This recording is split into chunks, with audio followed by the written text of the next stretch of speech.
कश्चित् कांता विरह गुरुणा स्वाधिकार प्रमत्तः शापेनास्तं गमित महिमा वर्षभोग्येन भर्तुः यक्षश्चक्रे जनकतनया स्नान पुण्योदकेषु स्निग्धच्छाया तरुषु वसतिं रामगिर्याश्रमेषु तस्मिन्नद्रौ कतिचिदबला विप्रयुक्तः सकामी नीत्वा मासान् कनकवलयभ्रंशरिक्तप्रकोष्ठः आषाढ़स्य प्रथम दिवसे मेघमाश्लिष्टसानुं वप्रक्रीडा प्रमथित गज प्रेक्षणीयं ददर्श। एक साधारण प्रकोष्ठ, दीवारें लकड़ी की हैं, परंतु निचले भाग में चिकनी मिट्टी से पोती गई हैं। आषाढ़ का पहला दिन और ऐसी वर्षा माँ, ऐसी धारासार वर्षा, दूर दूर तक की उपत्यकाएं भीग गईं और मैं भी तो। देखो न माँ, कैसे भीग गई हूँ। गई थी कि दक्षिण से उड़कर आती बकुल पंक्तियों को देखूंगी, और देखो सब वस्त्र भिगो आई हूँ। सूखे वस्त्र कहाँ है माँ? इस तरह खड़ी रही तो जुड़ा जाऊंगी। तुम बोलती क्यों नहीं? सूखे वस्त्र अंदर तल पर हैं। तुमने पहले से ही निकाल कर रख दिए। तुम्हें पता था मैं भीग जाऊंगी, और मैं जानती थी तुम चिंतित होगी, परंतु माँ, मुझे भीगने का तनिक खेद नहीं। भीगती नहीं तो आज मैं वंचित रह जाती। चारों ओर धुआरे मेघ घिराए थे। मैं जानती थी वर्षा होगी, फिर भी मैं घाटी की पगडंडी पर नीचे नीचे उतरती गई। एक बार मेरा अंशुक भी हवा ने उड़ा दिया, फिर बूंदें पड़ने लगी। वस्त्र बदल लूं, फिर आकर तुम्हें बताती हूँ। वह बहुत अद्भुत अनुभव था माँ, बहुत अद्भुत। नील कमल की तरह कोमल और आर्द्र, वायु की तरह हल्का और स्वप्न की तरह चित्र में। मैं चाहती थी उसे अपने में भर लूं और आंखें मूंद लूं। मेरा तो शरीर भी निचुड़ रहा है माँ। कितना पानी इन वस्त्रों ने पिया है। ओह, शीत की चुभन के बाद उष्णता का यह स्पर्श। कुवलयदल नीलैरुन्नतैर्स्तोय नम्रैः। गीले वस्त्र कहाँ डाल दूं माँ? यहीं रहने दूं? मैं उसे छू सकती थी, देख सकती थी, पी सकती थी। तभी मुझे अनुभव हुआ कि वह क्या है जो भावना को कविता का रूप देता है। मैं जीवन में पहली बार समझ पाई कि क्यों कोई पर्वत शिखरों को सहलाती मेघमालाओं में खो जाता है। क्यों किसी को अपने तन मन की अपेक्षा आकाश में बनते मिटते चित्रों का इतना मोह हो रहता है। क्या बात है माँ, इस तरह चुप क्यों हो? देख रही हो मैं काम कर रही हूँ।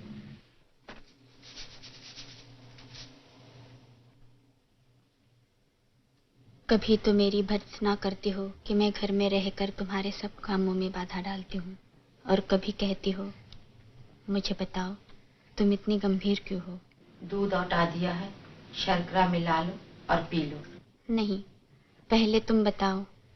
और जाकर थोड़ी देर तल पर विश्राम कर लो।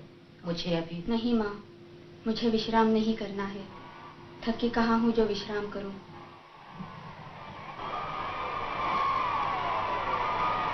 मुझे तो अब भी अपने में बरसती बूंदों की पुलक का अनुभव हो रहा है।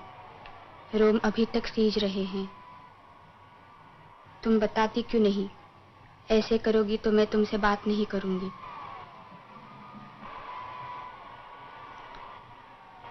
ये कौन लोग हैं? संभवतः राज्य के कर्मचारी हैं।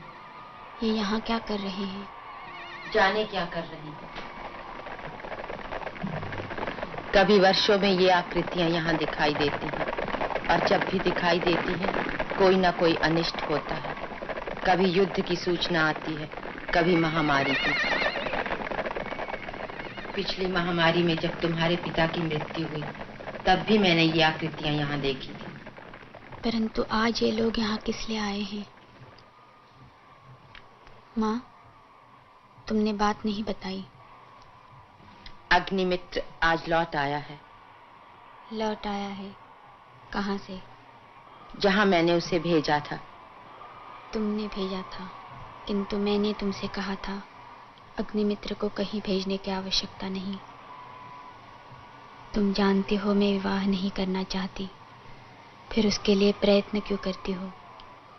तुम समझती हो मैं निरर्थक प्रलाप करती हूँ। मैं देख रही हूँ तुम्हारी बात ही सच होने जा रही है। अग्निमित्र संदेश लाया है कि वे लोग इस संबंध में प्रस्तुत नहीं हैं। कहते हैं। क्या कहते हैं? क्या अधिकार है उन्हें कुछ भी कहने का? मल्लिका का जीवन उसकी अपनी संपत्ति है। वह उसे नष्ट करना चाहती है तो किसी को उस पर आलोचना करने का क्या अधिकार है? मैं कब कहती हूँ मुझे अधिकार है? मैं तुम्हारे अधिकार की बात नहीं कर रही। तुम न करो, मैं कर रही हूँ। आज तुम्हारा जीवन तुम्हारी संपत्ति है, मेरा तुम पर कोई अधिकार नहीं है। ऐसा क्यों कहती हो? तुम मुझे समझने का प्रयत्न क्यों नहीं करती?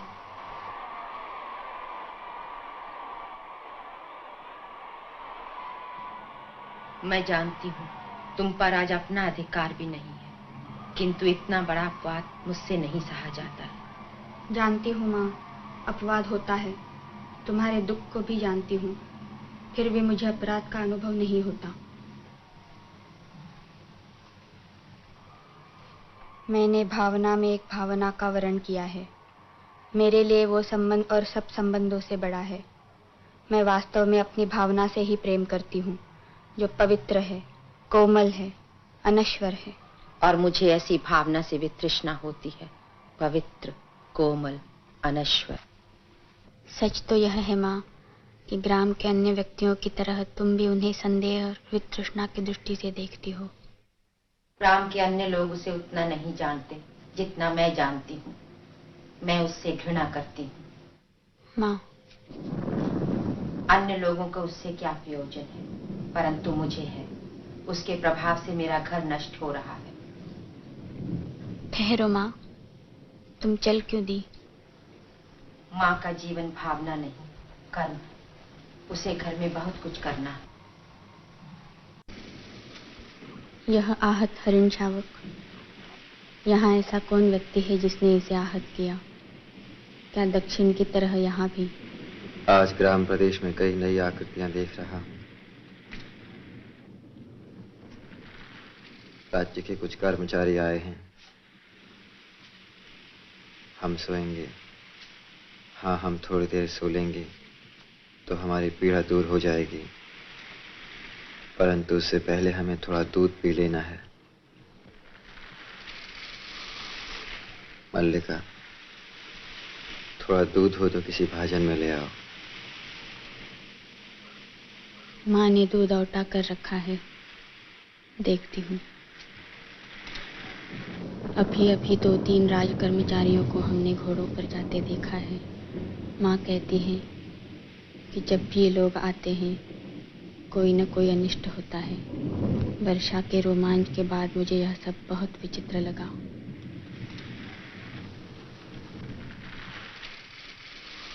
माँ आज बहुत रुष्ट है।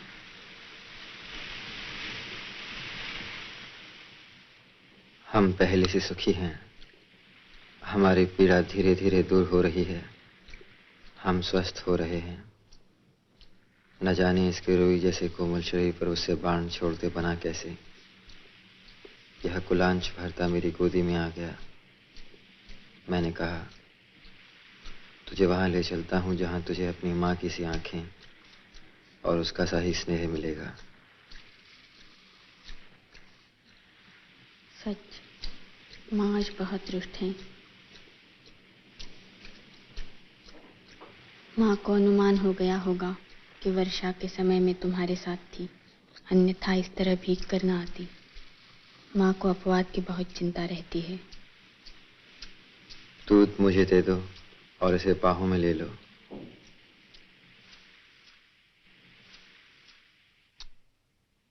हम दूध नहीं पिएंगे, नहीं, हम ऐसा हट नहीं करेंगे।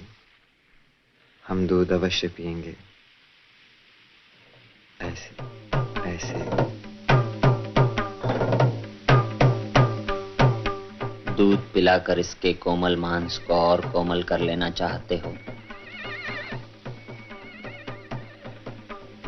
जहां तक मैं जानता हूं हम लोग परिचित नहीं हैं। तुम्हारा एक अपरिचित घर में आने का साहस कैसे हुआ? कैसी आकस्मिक बात है कि ऐसा ही प्रश्न मैं तुमसे पूछना चाहता था। हमारा कभी का परिचय नहीं, फिर भी मेरे बाण से आहत हरिण को उठा ले आने में तुम्हें संकोच नहीं हुआ? यह तो कहो कि द्वार तक रक्त बिंदुओं के चिन्ह बने हैं, अन्यथा इस बादलों से घिरे दिन में मैं तुम्हारा अनुसरण कर पाता? देख रहा हूं कि तुम इस प्रदेश के निवासी नहीं हो। मैं तुम्हारी दृष्टि की प्रशंसा करता हूँ। मेरी वेशभूषा ही इस बात का परिचय देती है कि मैं यहाँ का निवासी नहीं। मैं तुम्हारी वेशभूषा को देखकर नहीं कह रहा। तो क्या मेरे ललाट की रेखाओं को देखकर जान पड़ता है कि चोरी के अतिरिक्त सामुद्रिक का भी अभ्यास करते हो? तुम्हें ऐसा लांछन लगाते लज्जा नहीं आती? क्षमा चाहता हूँ देवी, परंतु यह हरिण शावक जिसे बाहों में लिए हैं मेरे बाण से आहत हुआ है, इसलिए यह मेरी संपत्ति है। मेरी संपत्ति मुझे लौटा तो देंगी? यह हरिण शावक इस पार्वत्य भूमि की संपत्ति है राजपुरुष, और इसी पार्वत्य भूमि के निवासी हम इसके सजातीय हैं। तुम यह सोचकर भूल कर रहे हो कि हम इसे तुम्हारे हाथों में सौंप देंगे। मल्लिका, इसे अंदर ले जाकर तल पर या किसी आस्तरण पर। इस घर के तल पर आस्तरण हरिण शावकों के लिए नहीं है। तुम देख रही हो माँ? हाँ, देख रही हूँ, इसीलिए तो कह रही हूँ। तल पर आस्तरण मनुष्यों के सोने के लिए है, पशुओं के लिए नहीं। इसे मुझे दे दो मल्लिका, इसके लिए मेरी बाहों का आस्तरण ही पर्याप्त होगा। मैं इसे घर ले जाऊंगा। और राजपुरुष दंतुल तुम्हें ले जाते देखता रहेगा? यह राजपुरुष की रुचि पर निर्भर करता है। राजपुरुष की रुचि और रुचि क्या होती है, संभवतः इसका परिचय तुम्हें देना आवश्यक होगा। संभवतः। ठहरो राजपुरुष, हरिण शावक के लिए हट मत करो। तुम्हारे लिए प्रश्न अधिकार का है, उनके लिए संवेदना का। कालिदास निशस्त्र होते हुए भी तुम्हारे शस्त्र की चिंता नहीं करेंगे। कालिदास? तुम्हारा अर्थ है कि मैं जिनसे हरिण शावक के लिए तर्क कर रहा था वे कवि कालिदास हैं? हाँ हाँ, परंतु तुम कैसे जानते हो कि कालिदास कवि हैं? कैसे जानता हूं? उज्जैनी की राज्यसभा का प्रत्येक व्यक्ति ऋतु संहार के लेखक कवि कालिदास को जानता है। उज्जैनी की राज्यसभा का प्रत्येक व्यक्ति उन्हें जानता है। सम्राट ने स्वयं ऋतु संहार पढ़ा और उसकी प्रशंसा की है, इसलिए आज उज्जैनी का राज्य ऋतु संहार के लेखक का सम्मान करना और उन्हें राजकवि का आसन देना चाहता है। आचार्य वररुचि इसी उद्देश्य से उज्जैनी से यहाँ आए हैं।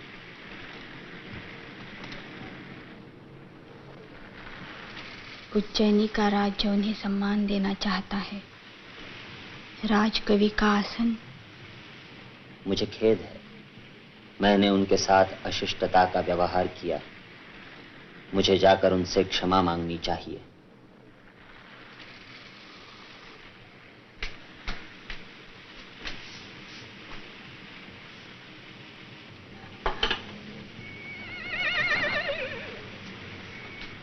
तुमने सुना माँ, राज्य उन्हें राजकवि का आसन देना चाहता है। गीले वस्त्र सूखने के लिए फैला दिए हैं। थोड़ा सा दूध शेष है, इसमें शर्करा मिला दी है। तुमने सुना नहीं माँ, राजपुरुष क्या कह रहा था? दूध पी लो। आशा करती हूँ कि अब यहाँ किसी और का आतिथ्य नहीं होना है। आतिथ्य? मैं चाहती हूँ आज इस घर में सारे संसार का आतिथ्य कर सकूं। तुम्हें इस दूध से नहला दूं माँ।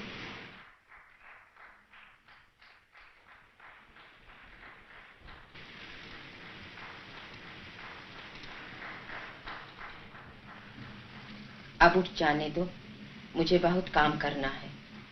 नहीं, उठो नहीं, इसी तरह बैठी रहो। राज्य उन्हें सम्मान दे रहा है, उन्हें राजकवि का आसन प्राप्त होगा।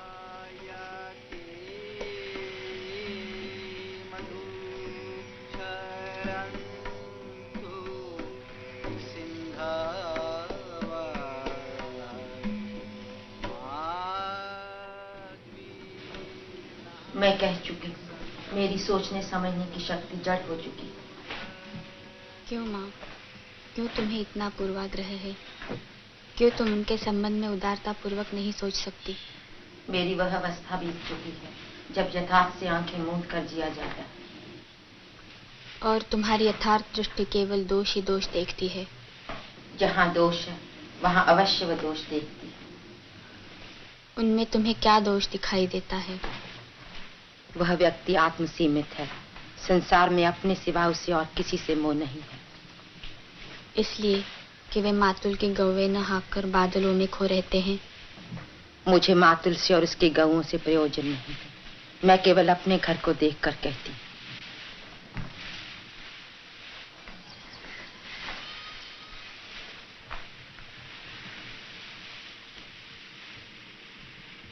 बैठ जाओ माँ, मैं तुम्हारी बात समझना चाहती हूँ। मैं भी चाहती हूँ, तुम आज समझ लो। तुम कहती हो तुम्हारा उससे भावना का संबंध है। वह भावना क्या है? मैं उसे कोई नाम नहीं देती। परंतु लोग नाम देते हैं। यदि वास्तव में उसका तुमसे भावना का संबंध है तो वह क्यों तुमसे विवाह नहीं करना चाहता? तुम उनके प्रति सदा अनुदार रही हो माँ। तुम जानती हो कि उनका जीवन परिस्थितियों के कैसी विडंबना में बीता है।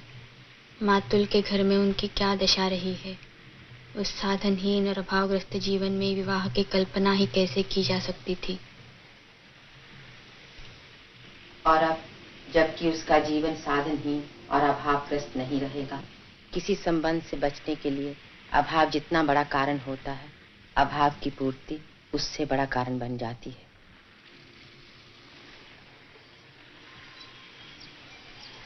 यह तुम्हारी नहीं, विलोम की भाषा है। मैं ऐसे व्यक्ति को अच्छी तरह समझती हूँ। तुम्हारे साथ उसका इतना ही संबंध है कि तुम एक उपादान हो, जिसके आश्रय से वह अपने से प्रेम कर सकता है, अपने पर गर्व कर सकता है। परंतु तुम क्या सजीव व्यक्ति नहीं हो? तुम्हारे प्रति उसका या तुम्हारा कोई कर्तव्य नहीं है। कल तुम्हारी माँ का शरीर नहीं रहेगा और घर में एक समय के भोजन की व्यवस्था भी नहीं होगी। तो जो प्रश्न तुम्हारे सामने उपस्थित होगा उसका तुम क्या उत्तर दोगी? तुम्हारी भावना उस प्रश्न का समाधान कर देगी। फिर कह दो, ये मेरी नहीं, विलोम की भाषा है। माँ, आज तक का जीवन किसी तरह बीता ही है, आगे भी बीत जाएगा। आज जब उनका जीवन एक नई दिशा ग्रहण कर रहा है, मैं उनके सामने अपने स्वार्थ का उद्घोष नहीं करना चाहती।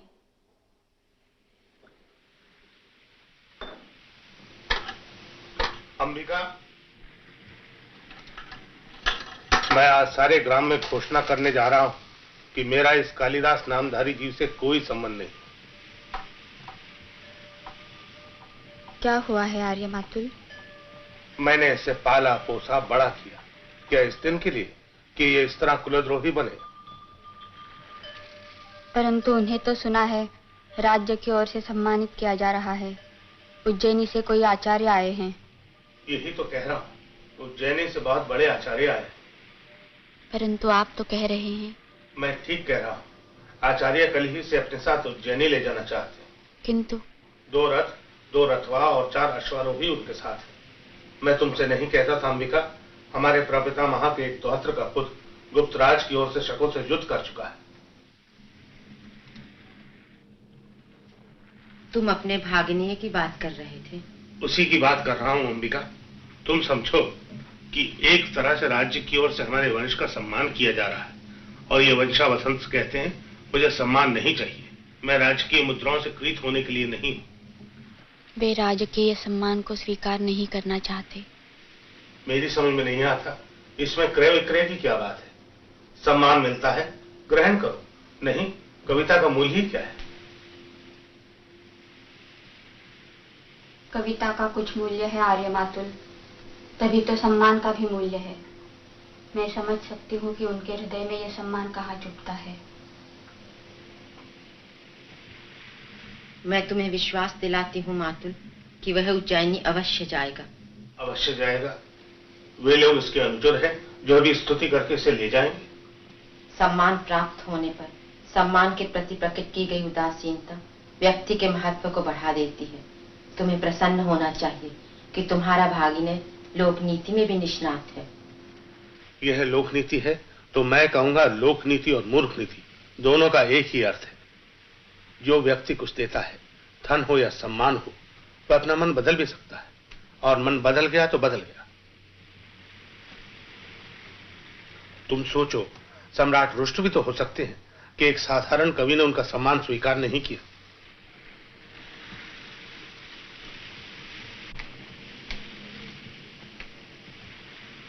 मातुल, आप अभी तक यहाँ हैं और आचार्य आपकी प्रतीक्षा कर रहे हैं।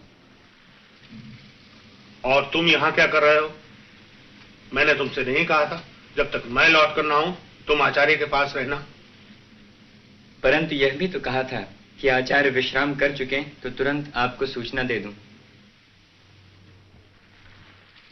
यह भी कहा था, किंतु वह भी तो कहा था।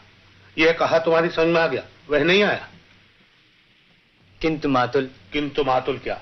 मातुल मूर्ख है? बताओ, तुम मुझे मूर्ख समझते हो? नहीं मातुल। मैं मूर्ख नहीं तो निश्चय तुम मूर्ख हो। आचार्य ने क्या कहा है? उन्होंने कहा है कि वे आपके साथ इस सारे ग्राम प्रदेश में घूमना चाहते हैं, जिस प्रदेश ने कालिदास की कविता को जन्म दिया है। कालिदास की कविता? न जाने इतने बड़े आचार्य को इसकी कविता में क्या विशेषता दिखाई देती है। इस व्यक्ति को सामान्य लोक व्यवहार तक का तो ज्ञान नहीं, और तुम लोकनीति की बात कहती हो। आप एक हरिण श्रावक को गोदी में लिए घर की ओर आ रहे थे। सौभाग्यवश मैंने बाहर ही देख लिया। मैंने प्रार्थना की कि कवि कुलगुरु, यह समय इस रूप में घर में जाने का नहीं। उज्जैनी से एक बहुत बड़े आचार्य आए हैं। आप सुनते ही लौट पड़े, जैसे रास्ते में सांप देख लिया हो। मल्लिका, मातुल के लिए अंदर से आसन ला दो। नहीं, मुझे आसन नहीं चाहिए। आचार्य मेरी प्रतीक्षा कर रहे हैं। अब इस निक्षेप से आचार्य के पास बैठने को कहकर आया था, और यह धुरीहीन चक्र की तरह मेरे पीछे पीछे चला आया है।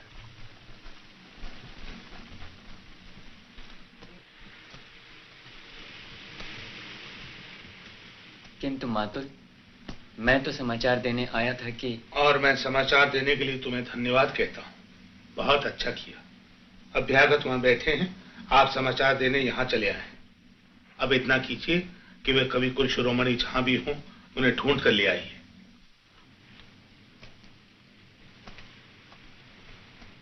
मेरा कर्तव्य कहता है जैसे भी हो उसे आचार्य के सामने प्रस्तुत करूं, और मन कहता है उसे जहां देखूं वहीं चोटी से पकड़कर।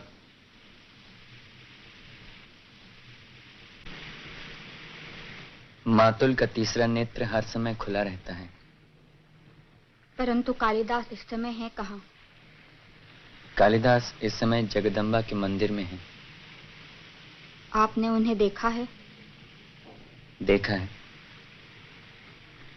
परंतु आपने मातुल से नहीं कहा। मैं नहीं चाहता था कि मातुल इस समय वहां जाएं। क्यों? क्या आप भी नहीं चाहते कि कालिदास?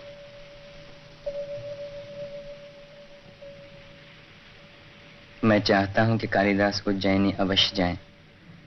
इसीलिए मैंने मातुल का इस समय उनके पास जाना उचित नहीं समझा। मातुल को अपने मुंह के शब्द सुनने में ऐसा रस प्राप्त होता है कि वे बोलते ही जाते हैं, परिस्थिति को समझना नहीं चाहते। कालिदास हठ कर रहे हैं कि जब तक उज्जैनी से आए अतिथि लौट नहीं जाते वे जगदम्बा के मंदिर में ही रहेंगे, घर नहीं जाएंगे। कैसी विचक्षणता है। विचक्षणता? विचक्षणता ही तो है। इसमें विचक्षणता क्या है अंबिका? राज्य कवि का सम्मान करना चाहता है, कवि सम्मान के प्रति उदासीन जगदम्बा के मंदिर में साधना निरत है। राज्य के प्रतिनिधि मंदिर में जाकर कवि की अभ्यर्थना करते हैं। कवि धीरे धीरे आंखें खोलता है। इतना बड़ा नाटक करना विचक्षणता नहीं है। कालिदास नाटक नहीं कर रहे हैं अंबिका। मुझे विश्वास है कि उन्हें राजकीय सम्मान का मोह नहीं है। वे सचमुच इस पर्वत भूमि को छोड़कर नहीं जाना चाहते। नहीं चाहता। मातुल का या किसी का भी आग्रह उनका हट नहीं छुड़ा सकता। केवल एक व्यक्ति है जिसके अनुरोध से संभव है वे यह हट छोड़ दें। हमारे घर में किसी को उसके हट छोड़ने या ना छोड़ने से कोई प्रयोजन नहीं है। कालिदास अपनी भावुकता में भूल रहे हैं कि इस अवसर का तिरस्कार करके वे बहुत कुछ खो बैठेंगे। योग्यता 1/4 व्यक्तित्व का निर्माण करती है, शेष पूर्ति प्रतिष्ठा द्वारा होती है। कालिदास को राजधानी अवश्य जाना चाहिए। तो उसमें बाधा क्या है? मैंने अनुभव किया है कि उनके हठ के मूल में कहीं गहरी कटुता की रेखा है।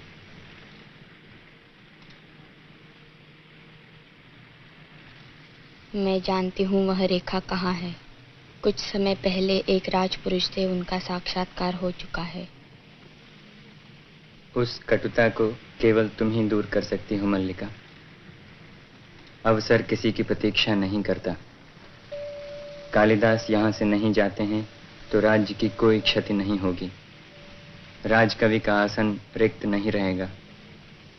परंतु कालिदास जो आज हैं जीवन भर वही रहेंगे, एक स्थानीय कवि। जो लोग आज ऋतु संहार की प्रशंसा कर रहे हैं वे भी कुछ दिनों में उन्हें भूल जाएंगे।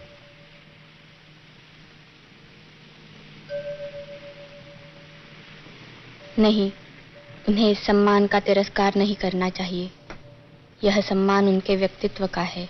उन्हें अपने व्यक्तित्व को उसके अधिकार से वंचित नहीं करना चाहिए।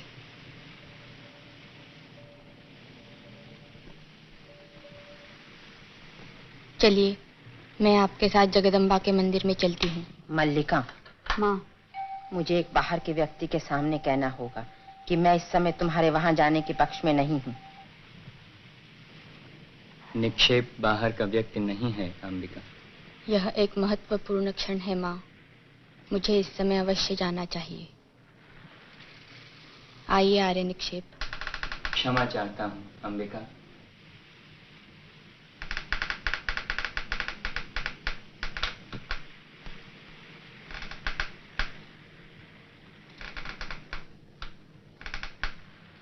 भावना।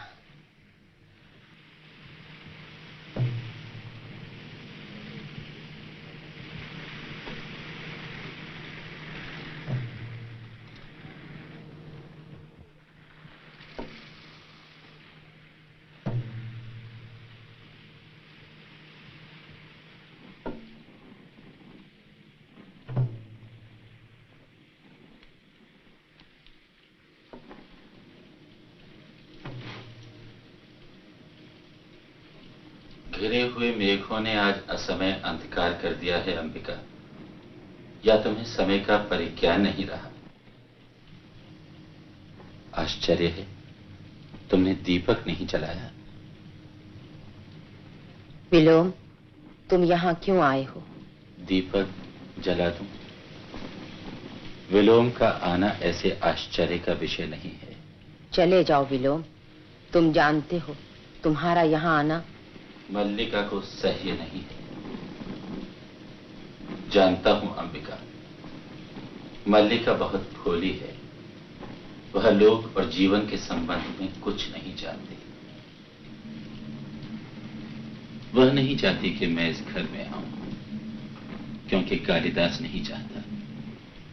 और कालिदास क्यों नहीं चाहता? क्योंकि मेरी आंखों में उसे अपने हृदय का सत्य झांकता दिखाई देता है। उसे उलझन होती है। किंतु तुम तो जानती हो अंबिका, मेरा एकमात्र दोष यह है, मैं जो अनुभव करता हूं स्पष्ट कह देता हूं।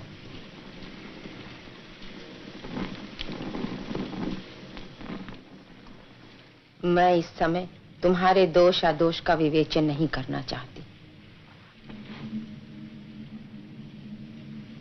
देख रहा हूं इस समय तुम बहुत दुखी हो, और तुम दुखी कब नहीं रही अंबिका। तुम्हारा तो जीवन ही पीड़ा का इतिहास है। पहले से कहीं दुबली हो गई। सुना है कालिदास उज्जैनी जा रहा है। मैं नहीं जानती। राज्य की ओर से उसका सम्मान होगा। कालिदास राजकवि के रूप में उज्जैनी में रहेगा। मैं समझता हूं उसके जाने से पहले ही उसका और मल्लिका का विवाह हो जाना चाहिए। इस संबंध में तुमने सोचा तो होगा। मैं इस समय कुछ भी सोचना नहीं चाहती। तुम मल्लिका की मां इस विषय में सोचना नहीं चाहती? आश्चर्य है।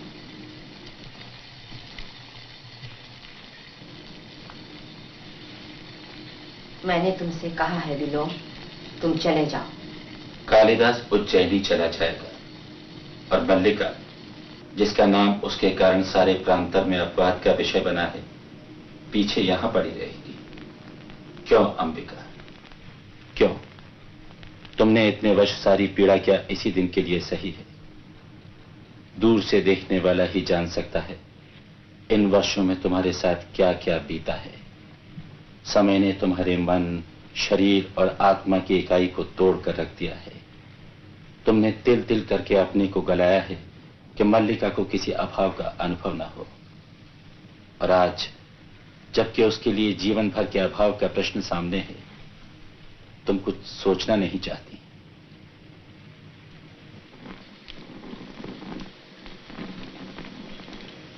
तुम ये सब कहकर मेरा दुख कम नहीं कर रहे विलोम। मैं अनुरोध करती हूँ कि तुम इस समय मुझे अकेली रहने दो। मैं इस समय अपना तुम्हारे पास होना बहुत आवश्यक समझता हूँ अंबिका।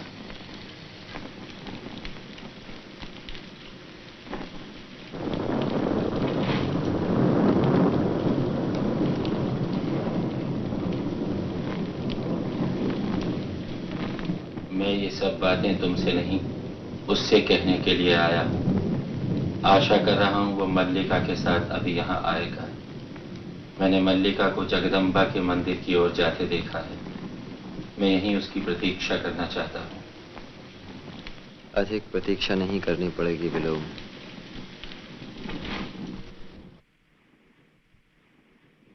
मैं जानता हूँ कि तुम कहाँ, किस समय और क्यों मेरे साक्षात्कार के लिए उत्सुक होते हो। कहो, आजकल किस नए छंद का अभ्यास कर रहे हो?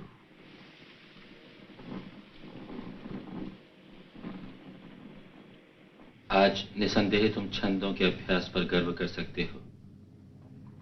सुना है राजधानी से निमंत्रण आया है।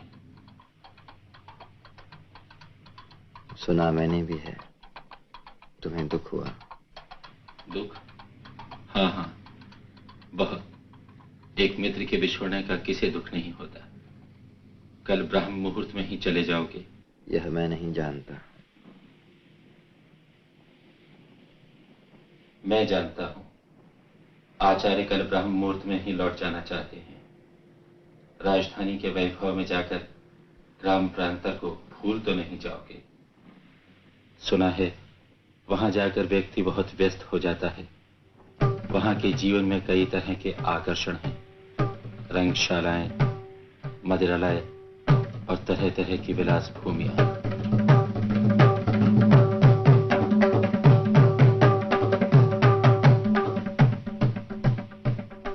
आर्य विलोम, ये समय और स्थान इन बातों के लिए नहीं है। मैं इस समय आपको यहाँ देखने की आशा नहीं कर रही थी। मैं जानता हूं तुम इस समय मुझे यहाँ देखकर प्रसन्न नहीं हो, परंतु मैं अंबिका से मिलने आया था। बहुत दिनों से भेंट नहीं हुई थी। यह कोई ऐसी अप्रत्याशित बात नहीं है। विलोम का कुछ भी करना अप्रत्याशित नहीं है। हाँ, कई कुछ न करना अप्रत्याशित हो सकता है।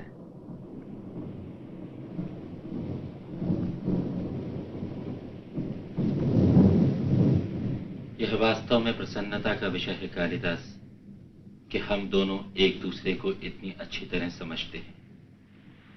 निसंदेह मेरे स्वभाव में ऐसा कुछ नहीं है जो तुमसे छिपा हो। विलोम क्या है? एक असफल कालिदास, और कालिदास एक सफल विलोम। हम कहीं एक दूसरे के बहुत निकट पड़ते हैं। निसंदेह सभी विपरीत एक दूसरे के बहुत निकट पड़ते हैं। अच्छा है, तुम इस सत्य को स्वीकार करते हो। मैं उस निकटता के अधिकार से तुमसे एक प्रश्न पूछ सकता? मैं जानना चाहता हूं, तुम अभी तक वही कालिदास हो ना? मैंने तुम्हारा अभिप्राय नहीं समझा। मेरा अभिप्राय है, तुम अभी तक वही व्यक्ति हो ना जो कल तक थे?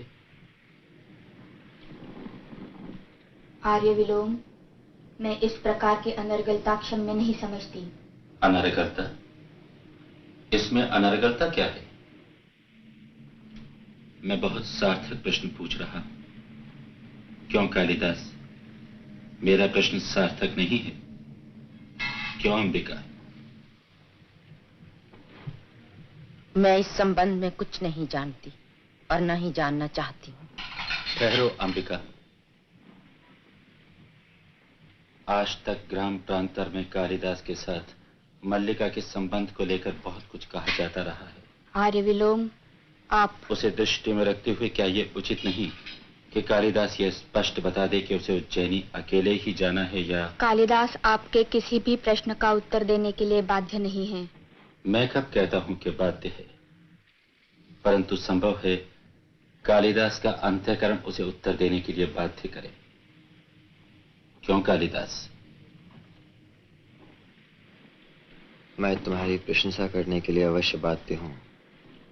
तुम दूसरों के घर में ही नहीं, उनके जीवन में भी अनधिकार प्रवेश कर जाते हो। अनधिकार प्रवेश? मैं? क्यों अंबिका, तुम्हें कालिदास की यह बात कहां तक संगत प्रतीत होती है कि मैं विलोम दूसरों के जीवन में अनधिकार प्रवेश कर जाता हूं?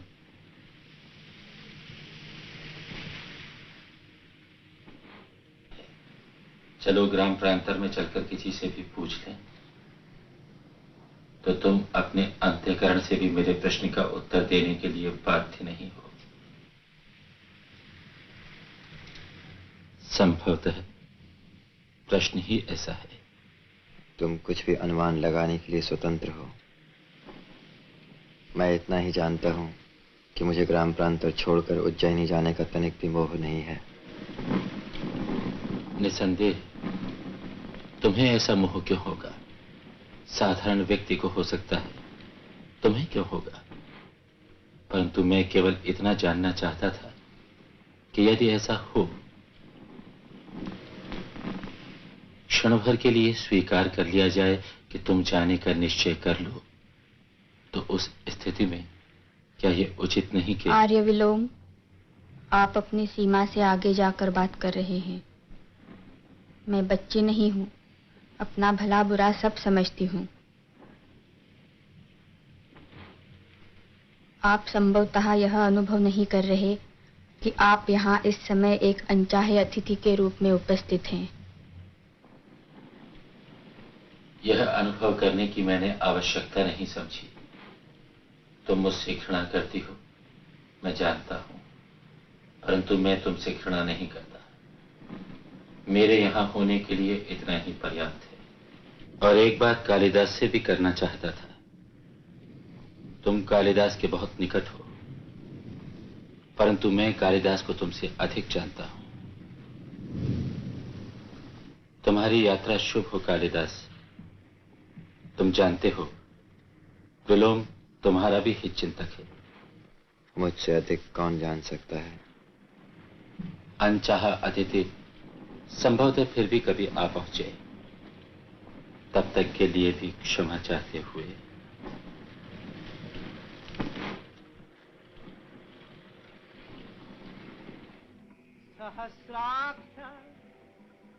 फिर उदास हो गए। देखो, तुम मुझे वचन दे चुके हो। फिर एक बार सोचो मल्लिका, प्रश्न सम्मान और राजाश्रय स्वीकार करने का ही नहीं है, उससे कहीं बड़ा एक प्रश्न मेरे सामने है।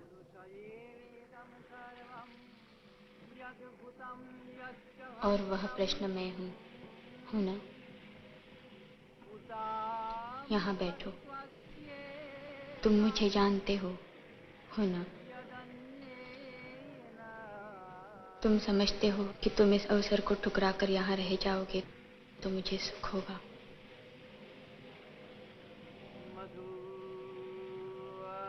मैं जानती हूँ कि तुम्हारे चले जाने से मेरे अंतर को एक रिक्तता छालेगी और बाहर भी संभवतः बहुत सूना प्रतीत होगा। फिर भी मैं अपने साथ छल नहीं कर रही।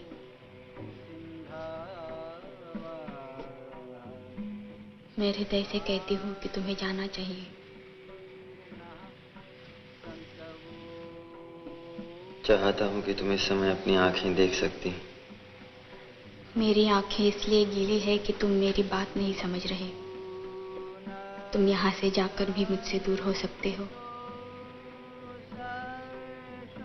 यहाँ ग्राम प्रांतर में रहकर तुम्हारी प्रतिभा को विकसित होने का अवसर कहाँ मिलेगा। यहाँ लोग तुम्हें समझ नहीं पाते हैं। वे सामान्य की कसौटी पर तुम्हारी परीक्षा करना चाहते हैं। विश्वास करते हो ना कि मैं तुम्हें जानती हूँ। जानती हूँ कि कोई भी रेखा तुम्हें घेर ले तो तुम घिर जाओगे। मैं तुम्हें घेरना नहीं चाहती, इसीलिए कहती हूँ जाओ। तुम पूरी तरह नहीं समझ रही मल्लिका। प्रश्न तुम्हारे घेरने का भी नहीं है।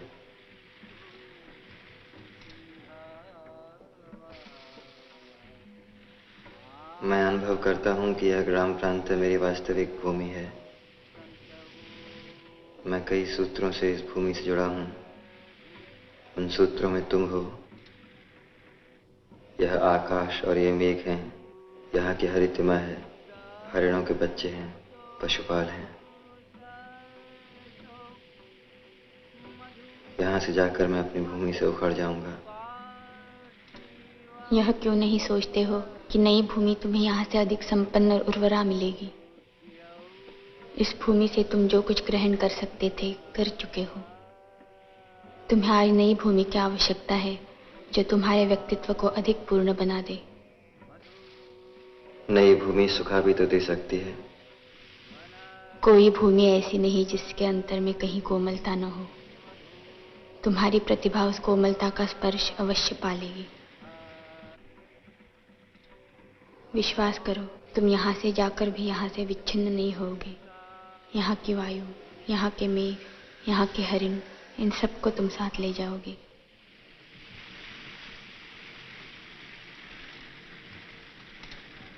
और मैं भी तुमसे दूर नहीं रहूंगी। जब भी तुम्हारे निकट होना चाहूंगी पर्वत शिखर पर चली जाऊंगी और उड़कर आते हुए मेघों में घिर जाया करूंगी।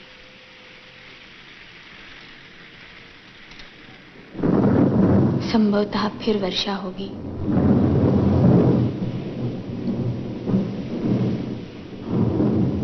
यूं भी बहुत अंधेरा हो गया है। आचार्य तुम्हारी प्रतीक्षा कर रहे होंगे। मल्लिका, तुम स्वस्थ नहीं हो मल्लिका। चलो अंदर चलकर विश्राम कर लो। मुझे यहीं रहने दो माँ। मैं स्वस्थ नहीं हूँ। देखो माँ, चारों ओर कितने गहरे मेघ घिरे हैं। कल ये मेघ उज्जैनी की ओर उड़ जाएंगे।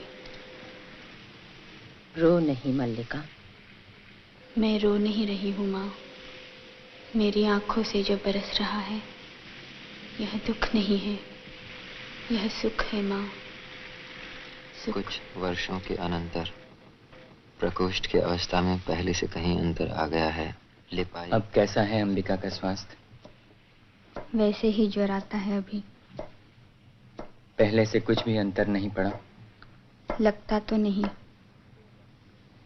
2 वर्ष से निरंतर एक सा ज्वर।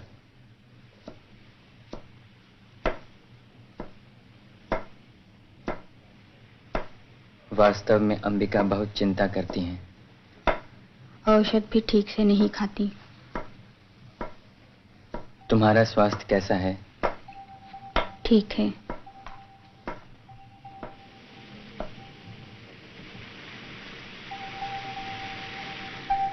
बहुत दिनों से राजधानी की ओर से कोई व्यक्ति नहीं आया। कभी कभी सोचता हूँ एक बार उज्जैनी जाकर उनसे मिलाऊं। क्यों? कई बातें करना चाहता हूँ। कई बार लगता है कि दोष मेरा ही है। किस बात में?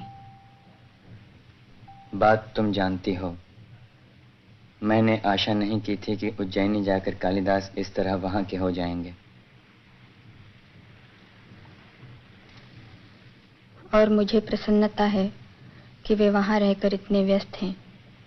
यहाँ उन्होंने केवल ऋतुसंहार की ही रचना की थी। वहाँ उन्होंने कई नए काव्यों की रचना की है। 2 वर्ष पहले जो व्यवसायी आए थे उन्होंने कुमार संभव और मेघदूत की प्रतियां मुझे ला दी थी। बता रहे थे उनके एक और बड़े काव्य की बहुत चर्चा है, परंतु उसकी प्रति उन्हें नहीं मिल पाई। यूं तो सुना है उन्होंने कुछ नाटकों की भी रचना की है जो उज्जैनी की रंगशालाओं में खेले गए हैं। फिर भी क्या? कहते दुख होता है। उन्हीं व्यवसायियों के मुंह से और भी तो कई बातें सुनी थी। व्यक्ति उन्नति करता है तो उसके नाम के साथ कई तरह के अपवाद अनायास जुड़ने लगते हैं। मैं अपवाद की बात नहीं कर रहा।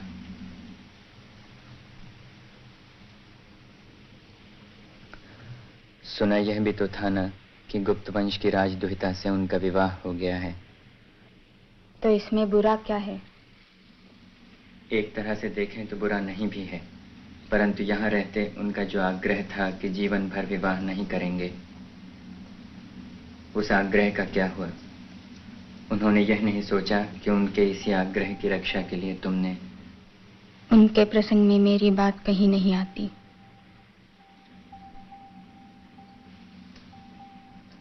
मैं अनेकानेक साधारण व्यक्तियों में से हूँ। वे असाधारण हैं। उन्हें जीवन में असाधारण का ही साथ चाहिए था। सुना है राजदुहिता बहुत विदुषी हैं। हाँ, सुना है। बहुत शास्त्र दर्शन पढ़ी हैं। मैंने कहा है ना कि एक तरह से देखें तो इसमें कुछ बुरा नहीं है, परंतु दूसरी तरह से देखने पर बहुत ग्लानि होती है।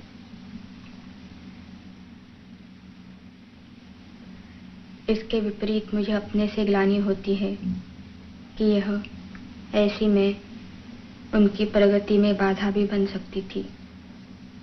आपके कहने से मैं उन्हें जाने के लिए प्रेरित न करती तो कितनी बड़ी क्षति होती। यही तो दुख है कि मेरे कहने से तुम ऐसा न करती तो आज तुम्हारे जीवन का यह रूप न होता। मेरे जीवन में पहले से क्या अंतर आया है? पहले माँ काम करती थी, अब वे रुग्ण हैं, मैं काम करती हूँ।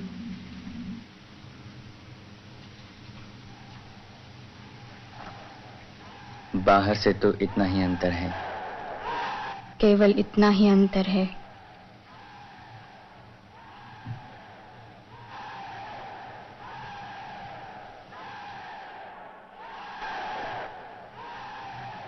माँ को औषध दे दो, अभी आती हूँ। माँ, ठंड लगती हो तो किवाड़ बंद कर दो।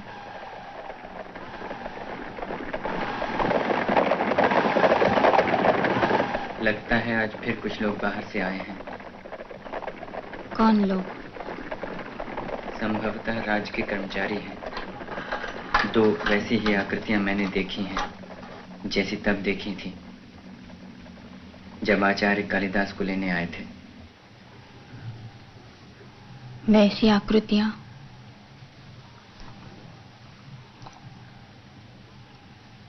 जानते हैं माँ इस संबंध में क्या कहती हैं?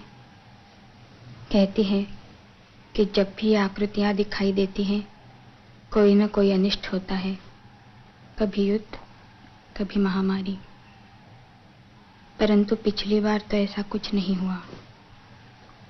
नहीं हुआ? क्या हुआ? और जो हुआ वह तो अच्छा ही था।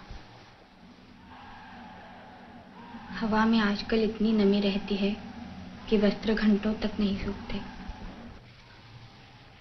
हैं? हैं? नहीं। परंतु नहीं कैसे? सहसा उत्तेजित क्यों होते आर्य निक्षेप? मैंने अभी एक और आकृति को घोड़े पर जाते देखा है। तो क्या हुआ? आपको भी माँ की तरह अनिष्ट की आशंका हो रही है?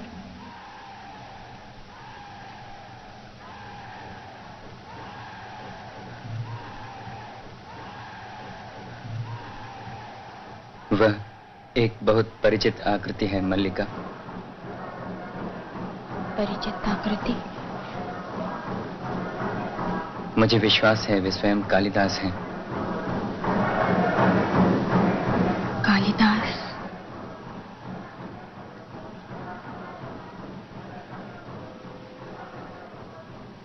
यह कैसे संभव है? मैंने अपनी आंखों से देखा है। वे घोड़ा दौड़ाते पर्वत शिखर की ओर गए हैं। इस राजश्री वेशभूषा में और कोई उन्हें न पहचान पाए, निक्षेप की आंखें पहचानने में भूल नहीं कर सकती।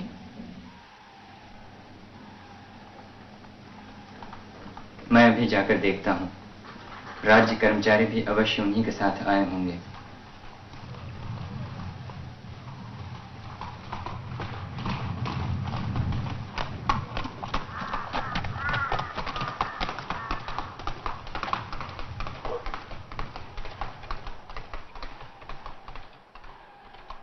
वे आए हैं और पर्वत शिखर की ओर गए हैं।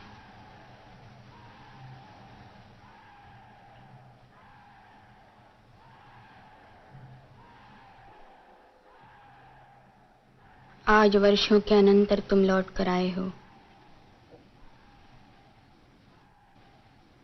सोचती थी कि तुम आओगे तो उसी तरह मेघ घिरे होंगे, वैसा ही अंधेरा सा दिन होगा।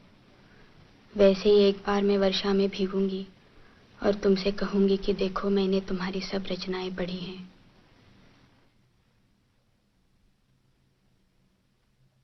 उज्जैनी की ओर जाने वाले व्यवसायियों से कितना कितना कहकर मैंने तुम्हारी रचनाएं मंगवाई हैं।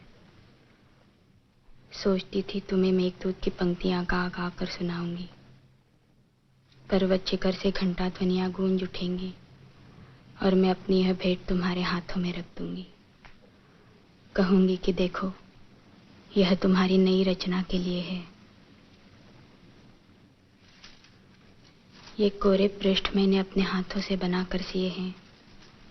इन पर तुम जब जो भी लिखोगे उसमें मुझे अनुभव होगा कि मैं भी कहीं हूं, मेरा भी कुछ है।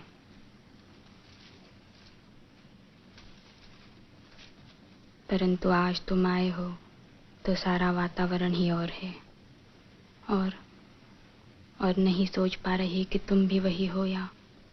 मुझे विश्वास है कि मैं इस समय देवी मल्लिका के सामने खड़ा हूं। कहिए। देव मातृगुप्त के अनुचरों का अभिवादन स्वीकार कीजिए।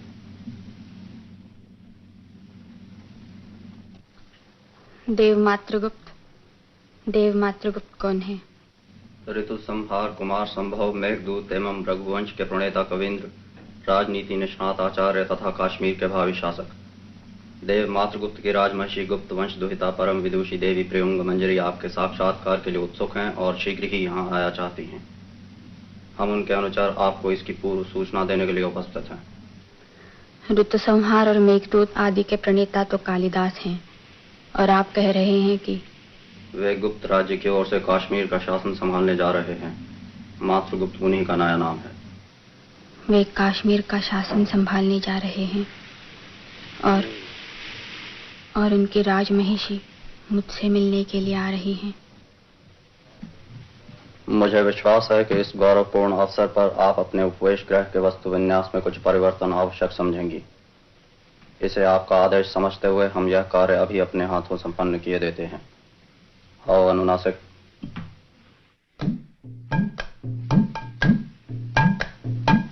मैं समझता हूँ यह आसन द्वार के निकट होना चाहिए। देवी द्वार से प्रवेश करेंगी और आसन द्वार के निकट होगा।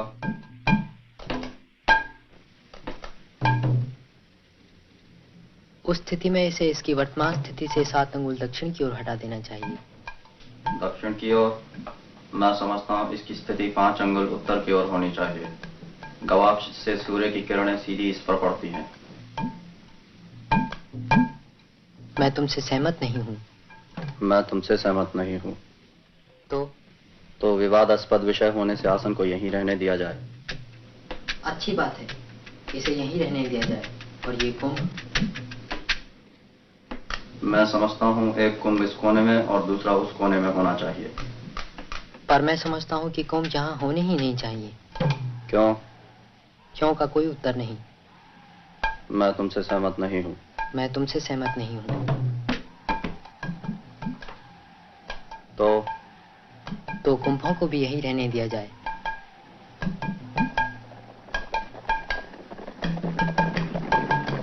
ये वस्त्र अभी गीले हैं, इसलिए इन्हें नहीं हटाना चाहिए।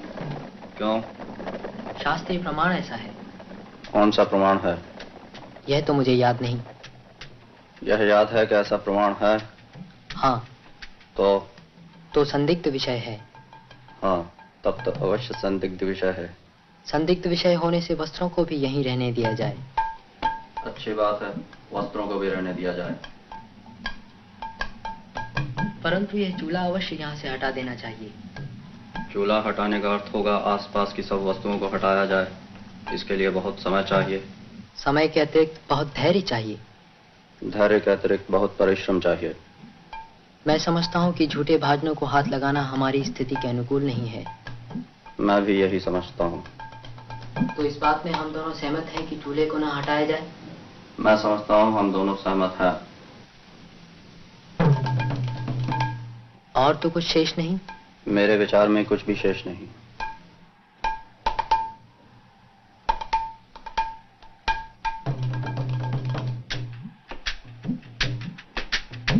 नहीं, अभी शेष है। क्या? यह चौकी यहाँ रास्ते में पड़ी है, इसे यहाँ से हटा देना चाहिए। मैं इससे सहमत हूँ। तो इसे हटा देना चाहिए। हाँ, अवश्य हटा देना चाहिए। तो हटा दो। मैं? हाँ। तुम नहीं? नहीं। क्यों? क्यों का कोई उत्तर नहीं।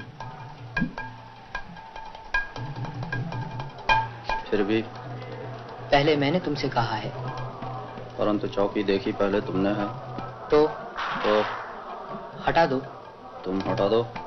तो रहने दो। रहने दो। अब? हाँ, अब चारों ओर एक दृष्टि और डाल लें। हाँ, चारों ओर एक दृष्टि और डाल लें। कार्यवर्ग, आपका कार्य यहाँ पूरा हो गया। क्यों अनुस्वार? हाँ, पूरा हो गया। हो गया ना? क्यों अनुनासिक? हाँ, हो गया। केवल एक दृष्टि डालना शेष है। हाँ, केवल एक दृष्टि डालना शेष है। तो वह दृष्टि अब रहने दीजिए। देवी प्रेम गुंजरी बाहर पहुंच गई है।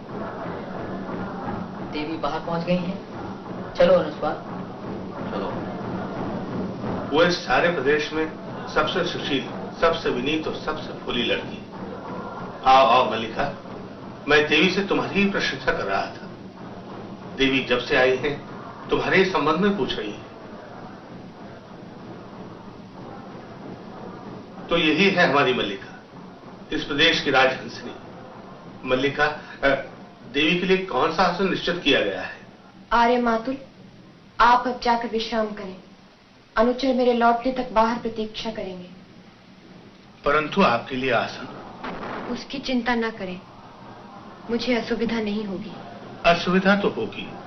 आप असुविधा को असुविधा ना माने ये दूसरी बात है, और वास्तव में कुलीनता कहते इसी को है। बड़े कुल की विशेषता ही ये होती है कि आप विश्राम करें। मैंने पहले ही आपको बहुत थकाया है। मुझे थकाया है आपने? आपके कारण मैं थकूंगा? मुझे आप दिन भर पर्वत शिखर से खाई में और खाई से पर्वत शिखर पर जाने को कहती रहें तो भी मैं नहीं थकूंगा। मातुल का शरीर लोहे का बना है, लोहे का।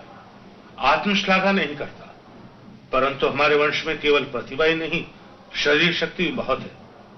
मैं पशुओं के पीछे दिन में 10-10 योजन घुमा, क्योंकि सचमुच वैसे ही हो जैसी मैंने कल्पना की थी। क्योंकि आप चलें, यहाँ के लिए चिंता करने की आवश्यकता नहीं। अच्छा, मुझे चिंता करने की क्या आवश्यकता? चिंता करने के लिए यहाँ मल्लिका है, अंबिका है। फिर भी कोई काम हो तो कहला दीजिएगा।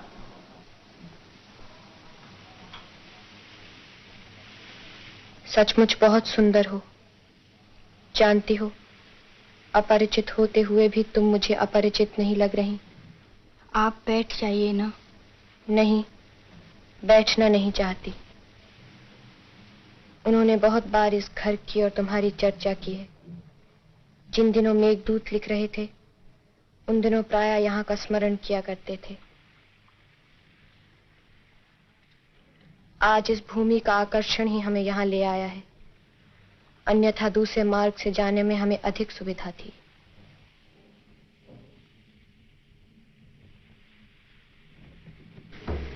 संभव था ये न भी आते, परंतु मैं ही विशेष आग्रह के साथ इन्हें लाई हूँ। मैं स्वयं एक बार इस प्रदेश को देखना चाहती थी। हमारा सौभाग्य होगा कि आप कुछ दिन इस प्रदेश में रह जाएं। यहाँ आपको असुविधा तो होगी, परंतु इस सौंदर्य के सामने जीवन की सब सुविधाएं हेय हैं। इसे आंखों में व्याप्त करने के लिए जीवन भर का समय भी पर्याप्त नहीं। परंतु इतना अवकाश कहाँ है?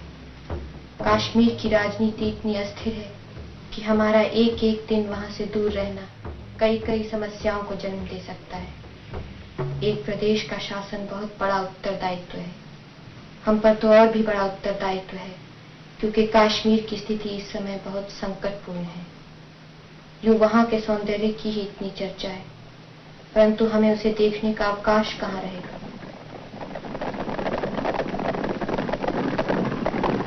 इसीलिए तुमसे स्पर्धा होती है।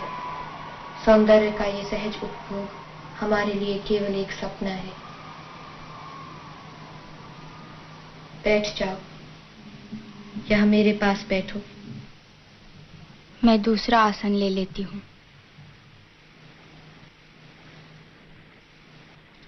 लगता है यहाँ ग्राम प्रदेश में रहकर भी तुम्हें साहित्य से अनुराग है। किसकी रचनाएं हैं ये? कालिदास की। अब वे मातृगुप्त के नाम से जाने जाते हैं। यहाँ भी उनकी रचनाएं मिल जाती हैं। ये प्रतियां मैंने उज्जैनी से आने वाले व्यवसायियों से प्राप्त की है। मैं समझ सकती हूँ। उनसे जान चुकी हूँ कि तुम बचपन से उनकी संगिनी रही हो। उनकी रचनाओं के प्रति तुम्हारा मोह स्वाभाविक है। वे भी जब तब यहाँ के जीवन की चर्चा करते हुए आत्मविस्मित हो जाते हैं। इसीलिए राजनीतिक कार्यों से कई बार उनका मन उखड़ने लगता है। ऐसे अवसरों पर उनके मन को संतुलित रखने के लिए बहुत प्रयत्न करना पड़ता है। राजनीति साहित्य नहीं है, उसमें एक एक क्षण का महत्व है। कभी एक क्षण के लिए भी चूक जाए तो बहुत बड़ा अनिष्ट हो सकता है। राजनीतिक जीवन की धुरी में बने रहने के लिए व्यक्ति को बहुत जागरूक रहना पड़ता है। साहित्य उनके जीवन का पहला चरण था, अब वे दूसरे चरण में पहुंच चुके हैं। मेरा अधिक समय इसी आयास में बीतता है कि उनका बढ़ा हुआ चरण पीछे न हट जाए। बहुत परिश्रम पड़ता है इसमें, तुम ऐसा नहीं समझती? मैं राजनीतिक जीवन के संबंध में कुछ भी नहीं जानती। क्योंकि तुम ग्राम प्रदेश में ही रही हो। बैठी रहो। मैंने तुमसे कहा था कि मैं यहाँ का कुछ वातावरण साथ ले जाना चाहती हूँ। ये इसलिए कि उन्हें अभाव का अनुभव न हो। उससे कई बार बहुत क्षति होती है। वे व्यर्थ में धैर्य खो देते हैं, जिसमें समय भी जाता है, शक्ति भी। उनके समय का बहुत मूल्य है। मैं चाहती हूँ उनका समय उस तरह नष्ट न हुआ करे।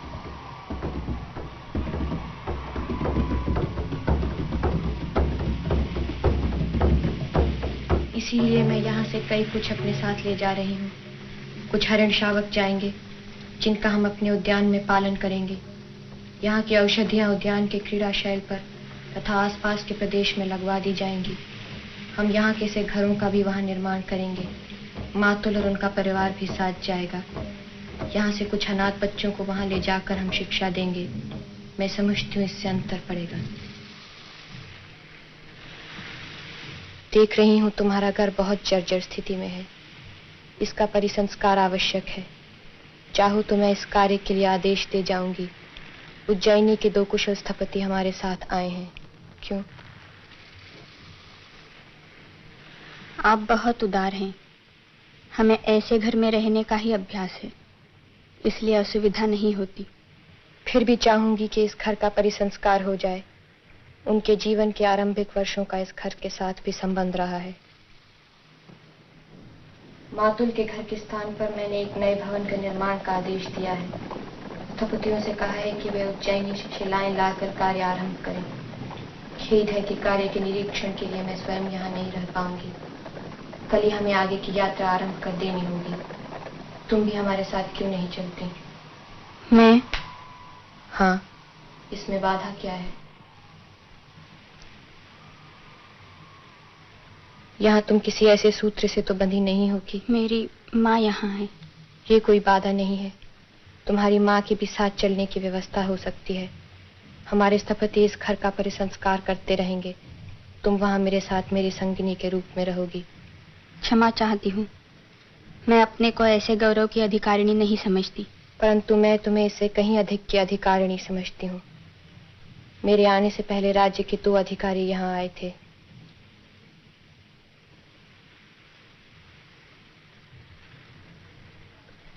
मैंने उन्हें औपचारिकता के लिए नहीं भेजा था। तुमने उन दोनों को देखा है? देखा है।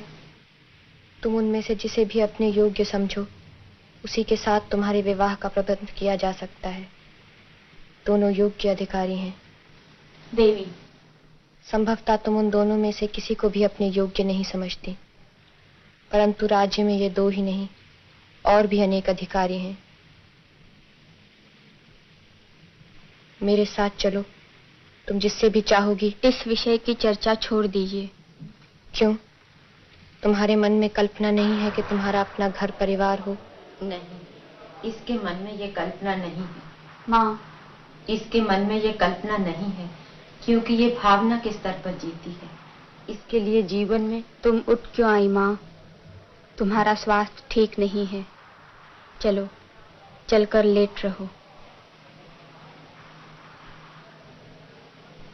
मैं किसी अभ्यागत से बात भी नहीं कर सकती। परंतु माँ, तुम स्वस्थ नहीं हो। तुम्हारी अपेक्षा में फिर भी स्वस्थ हूँ। ये घर सदा से स्थिति में नहीं है राजवधु। मेरे हाथ चलते थे तो मैं प्रतिदिन लीपती बुहारती थी। यहाँ की हर वस्तु इस तरह गिरी टूटी नहीं थी, परंतु आज तो हम दोनों माँ बेटी भी यहाँ टूटी सी पड़ी रहती हैं। ये सब इसलिए कि मैं देख रही हूँ घर की स्थिति अच्छी नहीं है। मल्लिका मेरे साथ चल सकती तो समस्या वैसे ही सुलझ जाती, परंतु अब भी जो कुछ संभव है कर जाऊंगी। मैं स्थपतियों को आदेश दे जाऊंगी कि इस घर को गिराकर इसके स्थान पर। ऐसा मत कीजिए। इस घर को गिराने का आदेश मत दीजिए। मैं तुम्हारी सुविधा के लिए ही कह रही थी। तुम्हें इसमें असुविधा है तो ठीक है, मैं ऐसा आदेश नहीं दूंगी। फिर भी चाहती हूं कि तुम्हारे लिए कुछ न कुछ कर सकूं। इस समय और नहीं रुक सकती। कल की यात्रा से पहले कई आवश्यक कार्य पूरे करने हैं। यूं तो इस समय भी अवकाश नहीं था, पर मैंने आना आवश्यक समझा। वे पर्वत शिखर की ओर घूमने गए थे, मैं उस बीच इधर चली आई। अच्छा, मैं तुमसे कुछ कहना चाहती थी राजवधु। तुम्हें बताना चाहती थी कि हम लोग। मैं आपका कष्ट समझ रही हूँ। जो भी सहायता मुझसे बन पड़ेगी अवश्य करूंगी। इस समय अनुचर प्रतीक्षा कर रहे हैं, इसलिए। मेघदूत की पंक्तियां पढ़ो। इन्हीं में ना कहती थी उसके अंतर की कोमलता साकार हो उठी है। आज उस कोमलता का और भी साकार रूप देख लिया। राज्य के स्थपति घर की भित्तियों का परिसंस्कार कर देंगे। आज वो शासक है, उसके पास संपत्ति है। शासन और संपत्ति का परिचय देने के लिए इससे अच्छा और क्या उपाय हो सकता था। परंतु माँ कुछ नहीं जानती, कुछ नहीं समझती। माँ भावना की गहराई तक नहीं जाती। इस तरह क्षुब्ध क्यों हूं अंबिका? आज तो सारा ग्राम तुम्हारे सौभाग्य पर तुमसे स्पर्धा कर रहा है। राजकीय पगधूलि घर में पड़ती है तो लोग गौरव का अनुभव करते हैं। ऐसा अवसर हर किसी के जीवन में कहां आता है? ये अवसर देखने के लिए ही तो मैंने आज तक का जीवन जिया है। हमारे वर्षों के अभाव और दुख कितना बड़ा फल लाए हैं कि राज्य के स्थपति हमारे घर की भित्तियों का परिसंस्कार कर देंगे। बैठ जाओ अंबिका। आज ग्राम के पास तुम्हारी बात सुनने का अवकाश नहीं है।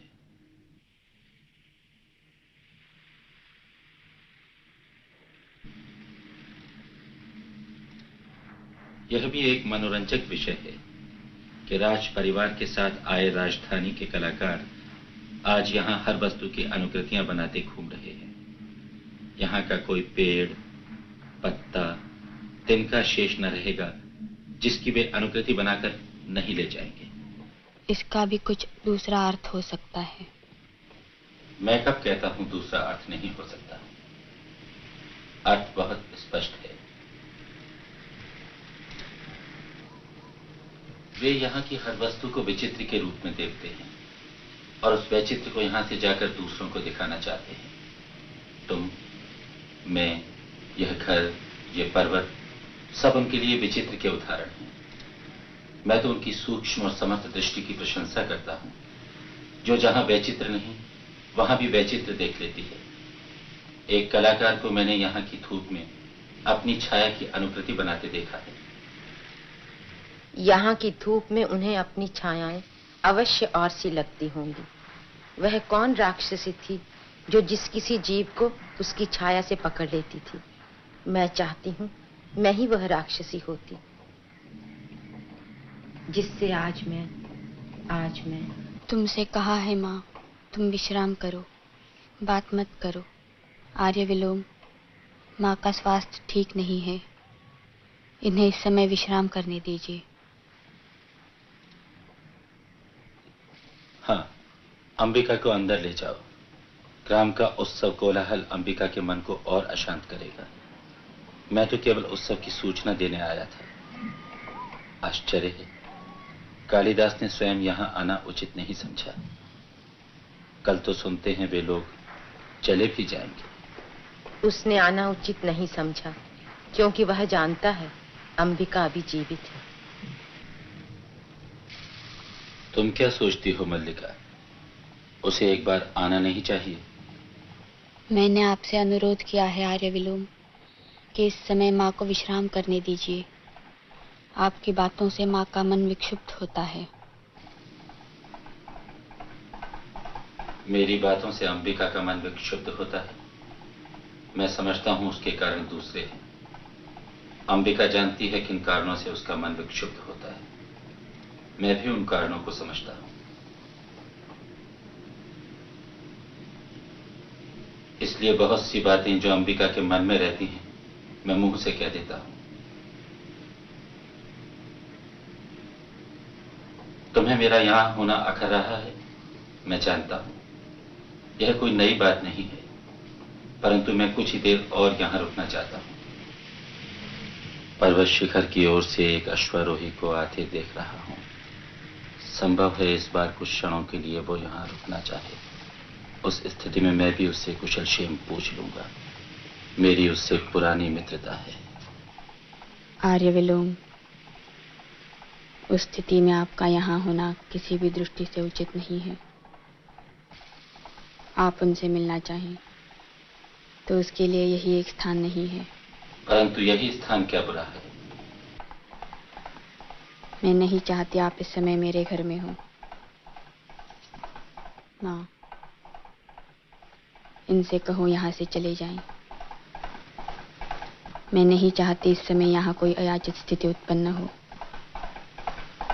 तुम स्वस्थ नहीं हो और मैं नहीं चाहती कोई भी ऐसी बात हो जिसका तुम्हारे स्वास्थ्य पर विपरीत प्रभाव पड़े।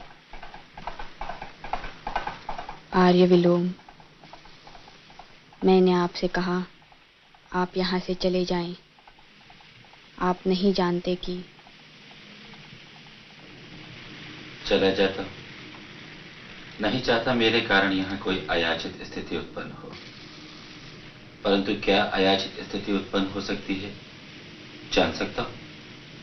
न होती है। आर्य विलोम, मैं फिर कह रही हूं, आप चले जाएं, अन्यथा वास्तव में यहाँ एक अयाचित स्थिति उत्पन्न हो जाएगी। ऐसा? तब तो मुझे अवश्य चले जाना चाहिए। अच्छा अंबिका, तुम्हारे स्वास्थ्य की मुझे बहुत चिंता रहती है। जहां तक संभव हो घृत और मधु का सेवन करो। मैंने अभी अभी नया मधु निकाला है। आवश्यकता हो तो मैं तुम्हारे लिए। हमें मधु की आवश्यकता नहीं है। हमारे घर में मधु पर्याप्त मात्रा में है।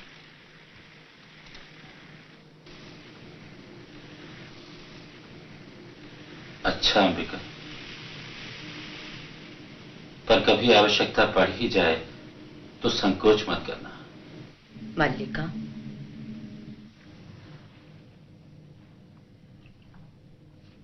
अब भी रोती हो उसके लिए, उस व्यक्ति के लिए जिसने। उनके संबंध में कुछ मत कहो माँ।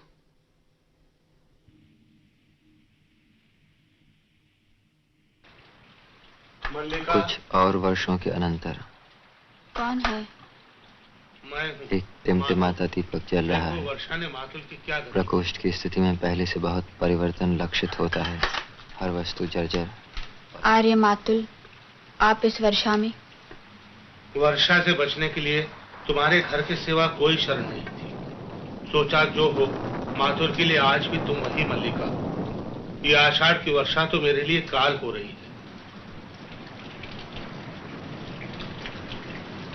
पहले जब दो पैरों पर चल लेता था तो मैंने कभी भारी से भारी वर्षा की चिंता नहीं की।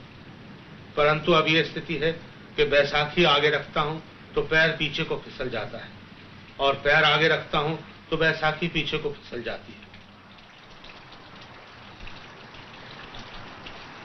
यह जानता कि राजप्रासाद में रहकर पांव तोड़ बैठूंगा तो कभी ग्राम छोड़कर वहां ना जाता। अब पीछे से मेरा घर भी उन लोगों ने ऐसा कर दिया है कि कहीं पैर टिकता ही नहीं। इन चिकने शिलाखंडों से तो मिट्टी ही अच्छी थी जो पैर को पकड़ती तो थी। मैं तो अब घर के रहते बेघर हो रहा हूं। ना बाहर रहते बनता है न अंदर। इन श्वेत शिलाखंडों के दर्शन से ही मुझे प्रासाद का स्मरण हो आता है जहां रहकर एक पांव तोड़ाया। खड़े रहने में कष्ट होगा, आसन ले लीजिए। मुझसे कोई पूछे तो मैं कहूंगा कि राजप्रासाद में रहने से अधिक कष्टकर स्थिति संसार में हो ही नहीं सकती। आप आगे देखते हैं तो प्रतिहारी जा रहे हैं, पीछे देखते हैं तो प्रतिहारी आ रहे हैं। सच कहता हूं, मुझे कभी पता ही नहीं चल पाया कि प्रतिहारी मेरे पीछे चल रहे हैं या मैं प्रतिहारियों के पीछे चल रहा हूं। यहाँ आकर सबसे बड़ा सुख यही है कि ना कोई झुककर मेरी वंदना करता है और ना ही मुझे भ्रम होता है कि मैं आगे चल रहा हूं या प्रतिहारी आगे चल रहे हैं।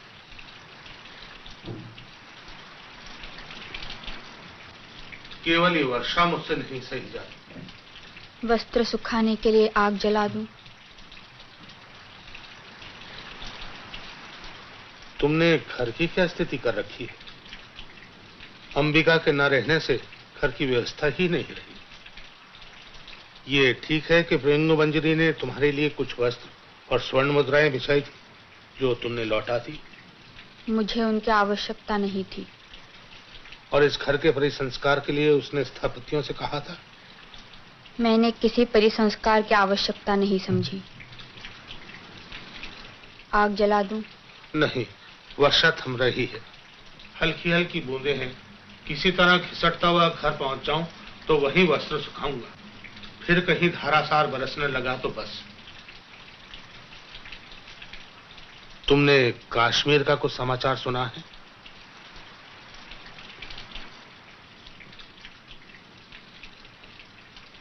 मैं हर समय घर में ही रहती हूँ, कहीं का भी समाचार कैसे सुन सकती हूँ? मैंने सुना है, विश्वास नहीं होता, परंतु होता भी है। राजनीति में कुछ भी असंभव नहीं है। जितना संभव है कि ऐसा ना हो, उतना ही संभव है कि ऐसा हो, और यह भी संभव है कि जो हो वो ना हो। परंतु समाचार क्या है? समाचार यह है कि सम्राट का निधन हो गया है।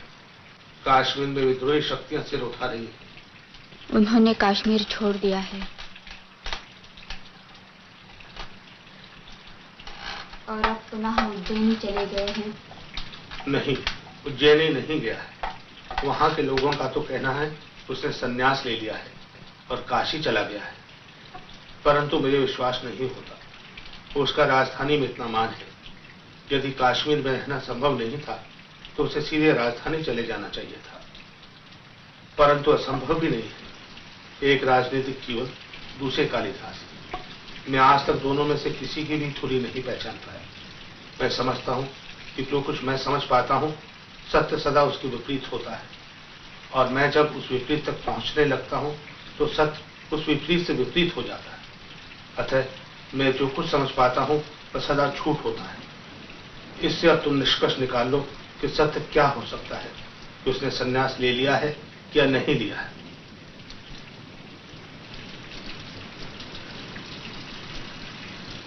मैं समझता हूं कि उसने संन्यास नहीं लिया है, इसलिए सत्य यही होना चाहिए कि उसने संन्यास ले लिया है और काशी चला गया है।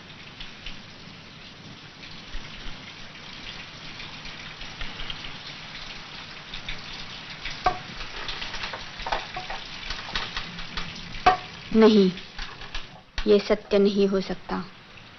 मेरा हृदय से स्वीकार नहीं करता। मैंने तुमसे क्या कहा था? मैं जो कहूंगा वह कभी सत्य नहीं हो सकता, इसलिए मैं कुछ नहीं कहता। वह काशी गया है तो भी मैं झूठा हूं, नहीं गया तो भी झूठा हूं। ये तो ठीक है।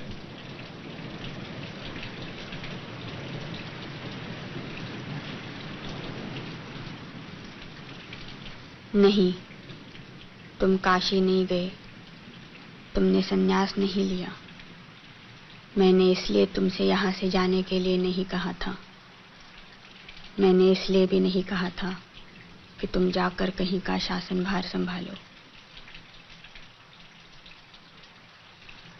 फिर भी जब तुमने ऐसा किया, मैंने तुम्हें शुभकामनाएं दी, यद्यपि प्रत्यक्षतः तुमने वे शुभकामनाएं ग्रहण नहीं की।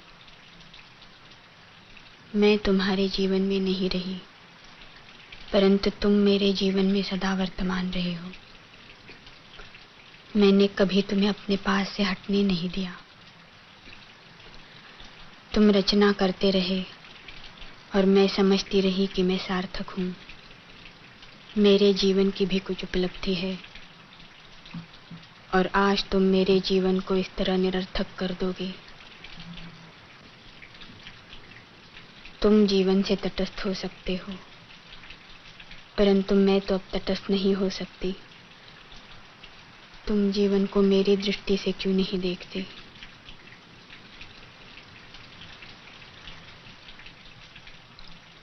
जानते हो मेरे जीवन के ये वर्ष कैसे व्यतीत हुए हैं?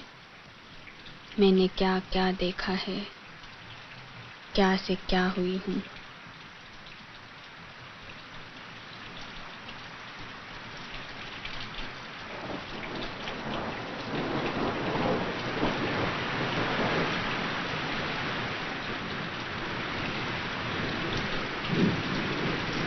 इस जीव को देखते हो, पहचान सकते हो, ये मल्लिका है जो धीरे धीरे बड़ी हो रही है और माँ के स्थान पर अब मैं इसकी देखभाल करती हूँ। ये मेरे अभाव की संतान है। जो भाव तुम थे वो कोई नहीं हो सका और अभाव के कोष्ठ में जाने कौन कौन आकृतियां हैं। जानते हो, मैंने अपना नाम खोकर एक विशेषण उपार्जित किया है और अब मैं नाम नहीं केवल विशेषण हूँ।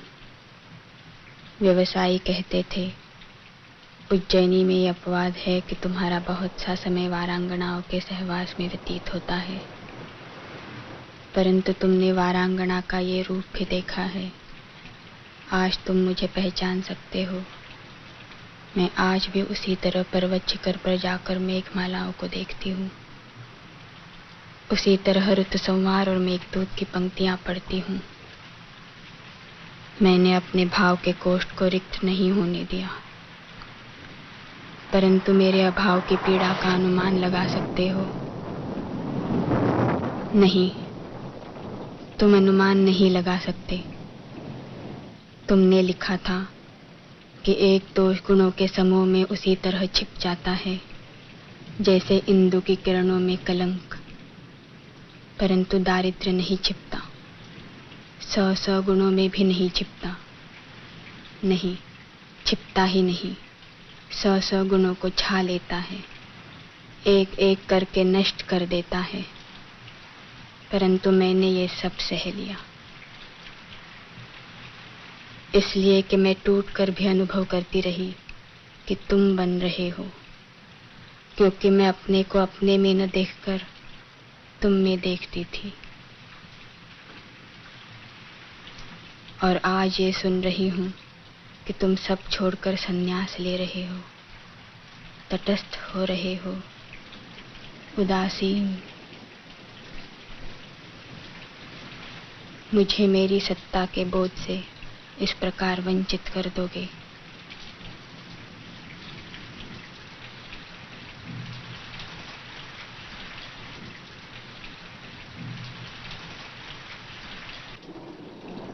वही आषाढ़ का दिन है, उसी तरह मेघ गरज रहे हैं, वैसे ही वर्षा हो रही है। वही मैं हूँ, उसी घर में हूँ, किंतु संभवतः पहचानती नहीं हो, और न पहचानना ही स्वाभाविक है, क्योंकि मैं वह व्यक्ति नहीं हूँ जिसे तुम पहचानती रही हो। दूसरा व्यक्ति हूँ, और सच कहूँ तो वह व्यक्ति हूँ जिसे मैं स्वयं नहीं पहचानता। तुम इस तरह जड़ सी क्यों खड़ी हो? मुझे देखकर बहुत आश्चर्य हुआ। आश्चर्य? मुझे ये विश्वास ही नहीं हो रहा कि तुम हो और मैं जो तुम्हें देख रही हूँ वास्तव में मैं ही हूँ। देख रहा हूँ कि तुम भी वह नहीं हो। सब कुछ बदल गया है। यह संभव है कि परिवर्तन केवल मेरी दृष्टि में हुआ है। मुझे विश्वास नहीं होता कि यह स्वप्न नहीं है। नहीं, स्वप्न नहीं है।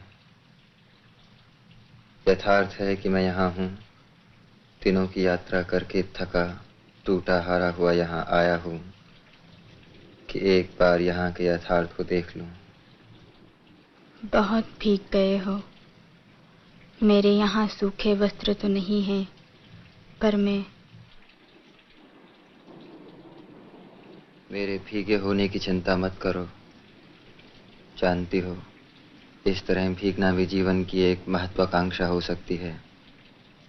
वर्षों के बाद भीगा हूँ, अभी सूखना नहीं चाहता।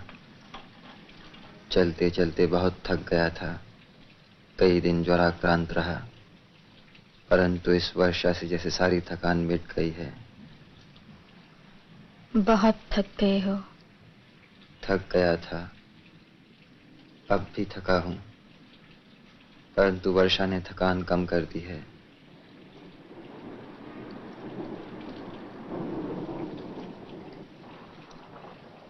तुम वस्तुतः पहचाने नहीं जाते।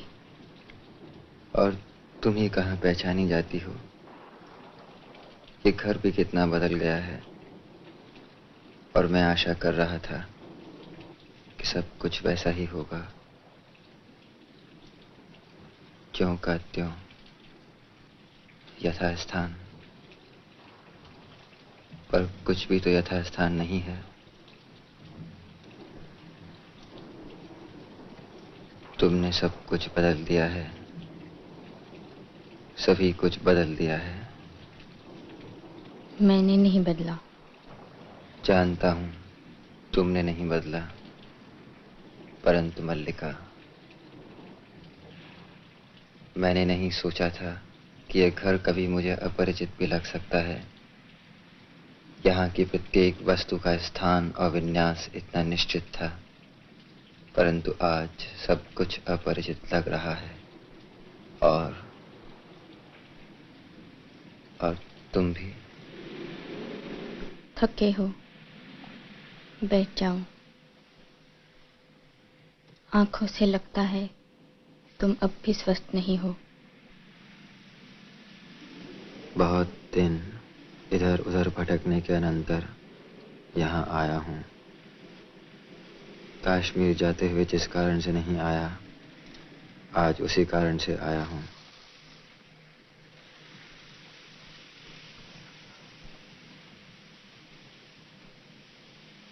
आर्य मातुल से आज ही पता चला था कि तुमने कश्मीर छोड़ दिया है।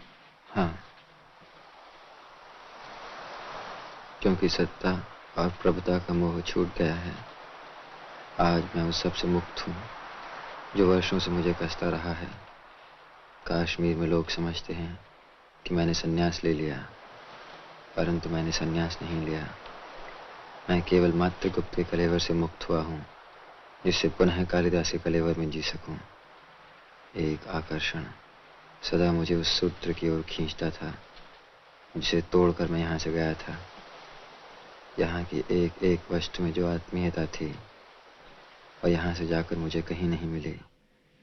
मुझे यहाँ की एक एक वस्तु के रूप और आकार का स्मरण है। कुंभ, बागछाल, कुशा, दीपक, गेरू की आकृतियां, और तुम्हारी आंखें। जाने के दिन तुम्हारी आंखों का जो रूप देखा था, वह आज तक मेरी स्मृति में अंकित है। मैं अपने को विश्वास दिलाता रहा हूं कि कभी भी लौट कर आऊं, यहाँ सब कुछ वैसा ही होगा। हर समय द्वार बंद रहने दो। तुम जो बात कर रहे हो करते जाओ। देख तो लो कौन आया है। वर्षा का दिन है, कोई भी हो सकता है। तुम बात करते रहो, वह चला जाएगा। कौन था यह?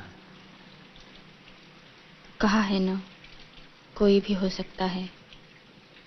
वर्षा में जिस किसी को आश्रय की आवश्यकता पड़ सकती है। परंतु मुझे स्वर बहुत विचित्र सा लगा। तुम यहाँ के संबंध में बात कर रहे थे। लगा जैसे मैं इस स्वर को पहचानता हूँ, जैसे यहाँ की हर वस्तु की तरह यह भी किसी परिचित स्वर का बदला हुआ रूप है। तुम थके हुए हो और अस्वस्थ हो, बैठकर बात करो।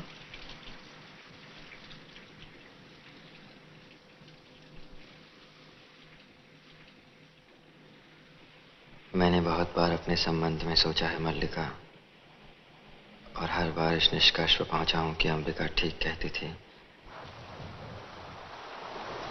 तुम्हें बहुत आश्चर्य हुआ था कि मैं कश्मीर का शासन संभालने जा रहा हूं। तुम्हें यह बहुत अस्वाभाविक लगा होगा, परंतु मुझे इसमें कुछ भी अस्वाभाविक प्रतीत नहीं होता। अभावपूर्ण जीवन की वह एक स्वाभाविक प्रतिक्रिया थी। संभवतः उसमें कहीं उन सबसे प्रतिशोध लेने की भावना भी थी जिन्होंने जब तब मेरी भर्त्सना की थी, मेरा उपहास उड़ाया था। परंतु मैं यह भी जानता था कि मैं सुखी नहीं हो सकता।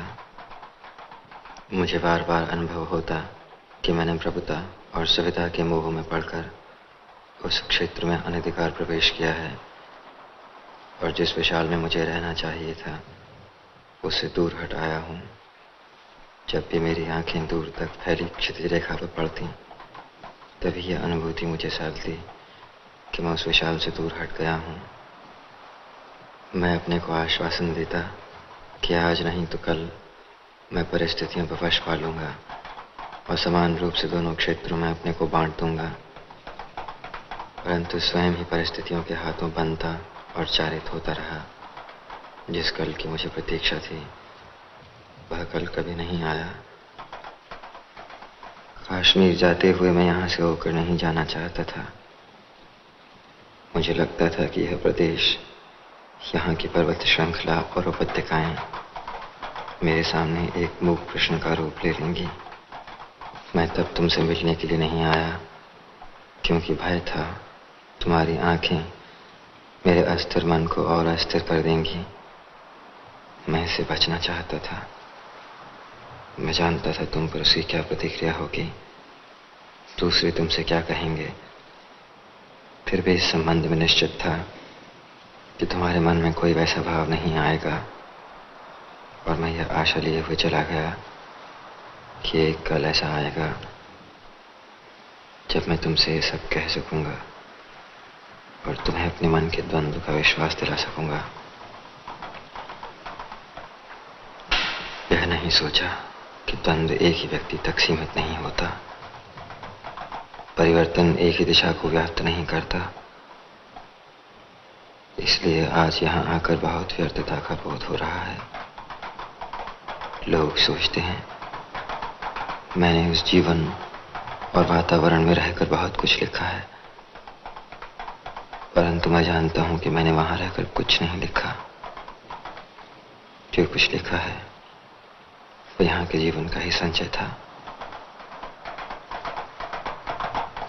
कुमार संभव की पृष्ठभूमि यह हिमालय है और तपस्विनी हुमा तुम हो। मेघदूत की यक्ष की पीड़ा मेरी पीड़ा है और विरह विमर्दता यक्षिणी तुम हो। यद्यपि मैंने स्वयं यहाँ होने और तुम्हें नगर में देखने की कल्पना की, अभिज्ञान शकुंतल में शकुंतला के रूप में तुम ही मेरे सामने थी। मैंने जब जब लिखने का प्रयत्न किया तुम्हारे और अपने जीवन के इतिहास को फिर दोहराया और जब उससे हटकर लिखना चाहा तो रचना प्राणवान नहीं हुई। रघुवंश में आज का विलाप भी मेरी ही वेदना की अभिव्यक्ति थी और मैं चाहता था तुम ये सब पढ़ पाती, परंतु सूत्र कुछ इस रूप से टूटा कि वह सूत्र कभी नहीं टूटा। तुम्हारे पास मेघदूत की प्रतिलिपि कैसे पहुंच गई? मेरे पास तुम्हारी सब रचनाएं हैं। रघुवंश और शाकुंतलम की प्रतियां कुछ ही मास पहले मुझे मिल पाई हैं। तुम्हारे पास मेरी सब रचनाएं हैं, परंतु वे यहाँ कैसे उपलब्ध हुई? क्या उज्जैनी के व्यवसायी कभी कभी इस मार्ग से होकर भी जाते हैं और उनके पास ये प्रतिलिपियां मिल जाती हैं? मैंने कहकर मंगवाई थी। वर्ष 2 वर्ष में कहीं एक प्रतिलिपि मिल पाती थी। और इनके लिए धन? वर्ष 2 वर्ष में एक प्रति मिल पाती थी। धन एकत्रित करने के लिए बहुत समय रहता था। जो अभाव वर्षों से मुझे सालते रहे हैं वे आज और बड़े प्रतीत होते हैं मल्लिका। मुझे वर्षों पहले यहाँ लौट आना चाहिए था कि यहाँ वर्षा में भीग कर लिखता वह सब जो मैं अब तक नहीं लिख पाया और जो आषाढ़ की मेघों की तरह वर्षों मेरे अंदर घुमड़ रहा है, परंतु बरस नहीं पाता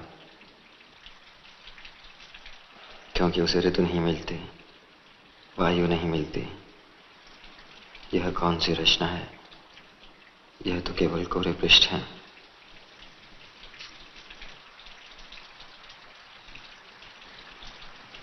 ये पन्ने मैंने अपने हाथों से बनाकर सिए थे। सोचा था तुम राजधानी से आओगे तो मैं तुम्हें यह भेंट दूंगी। कहूंगी कि इन पृष्ठों पर अपने सबसे बड़े महाकाव्य की रचना करना।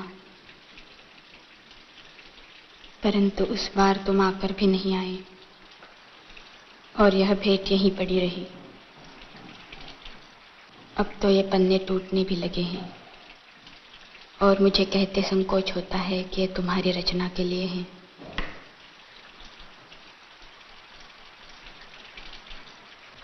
तुमने ये पृष्ठ अपने हाथों से बनाए थे कि इन पर मैं एक महाकाव्य की रचना करूं।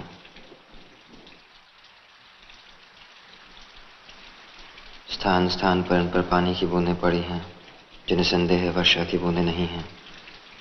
लगता है तुमने अपनी आंखों से इन कोरे पृष्ठों पर बहुत कुछ लिखा है, और आंखों से ही नहीं, स्थान स्थान पे पृष्ठ श्वेत कणों से मैले हुए हैं। स्थान स्थान पर फूलों की सूखी पत्तियों ने अपने रंग इन पर छोड़ दिए हैं। कई स्थानों पर तुम्हारे नखों ने इन्हें छीला है, तुम्हारे दांतों ने इन्हें काटा है। और इसके अतिरिक्त ये ग्रीष्म की धूप के हल्के गहरे रंग, हेमंत की पत्र धूलि और इस घर की सीलन, ये पृष्ठ अब खुरे कहाँ है मल्लिका। इन पर एक महाकाव्य की रचना हो चुकी है, अनंत सर्गों के एक महाकाव्य की। इन पृष्ठों पर अब नया कुछ क्या लिखा जा सकता है, परंतु इससे आगे भी तो जीवन शेष है।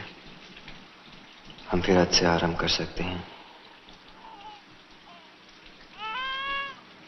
मल्लिका, किसके रोने का शब्द है यह मेरा वर्तमान है। तुम्हारा वर्तमान?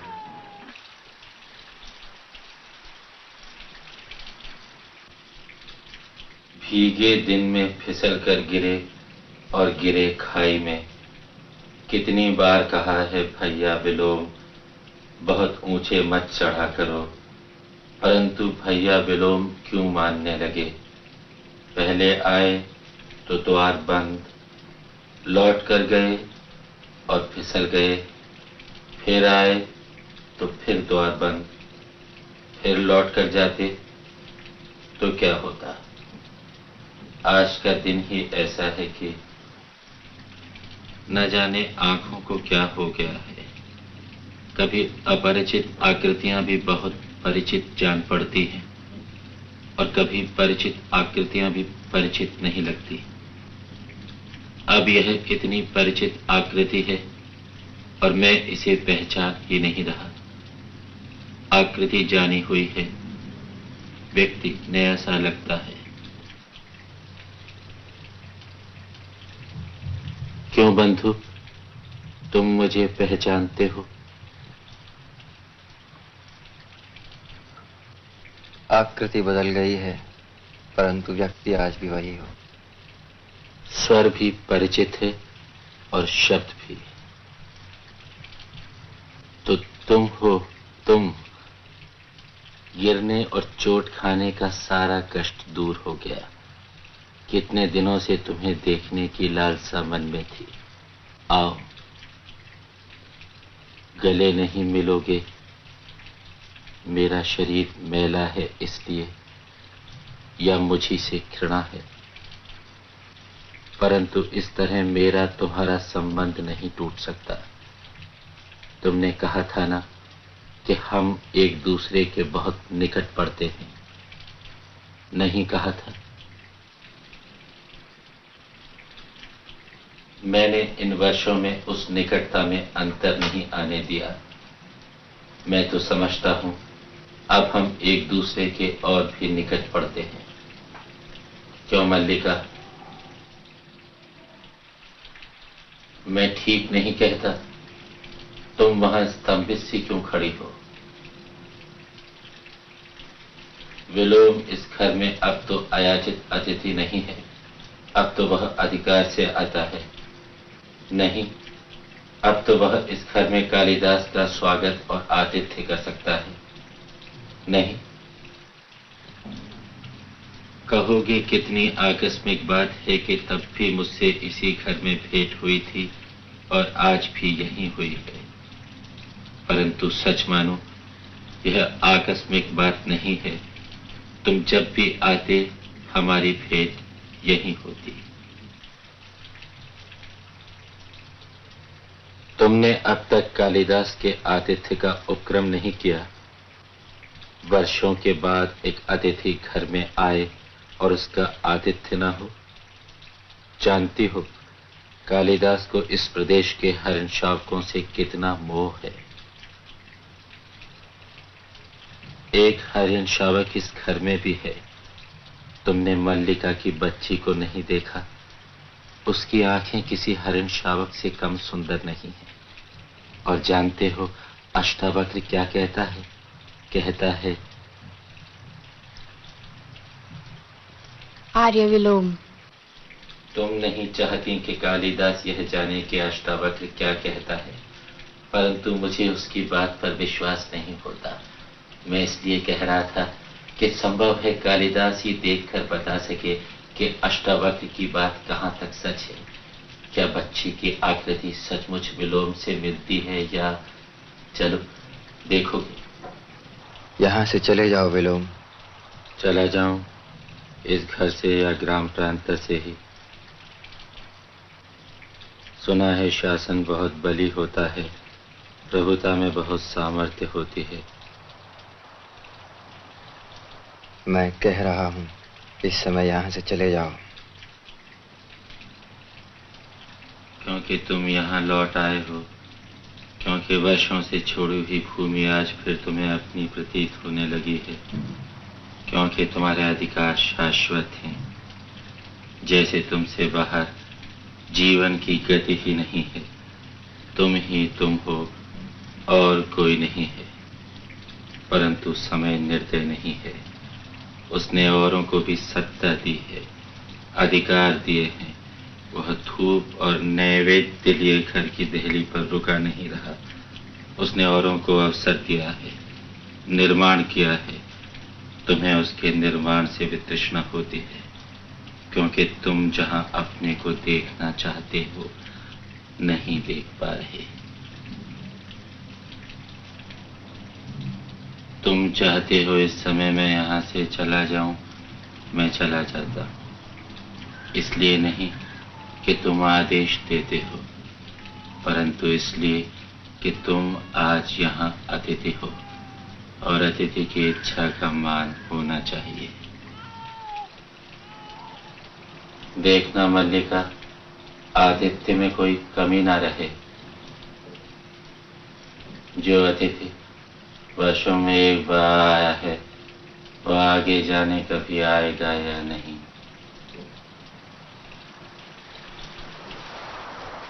क्या सोच रहे हो?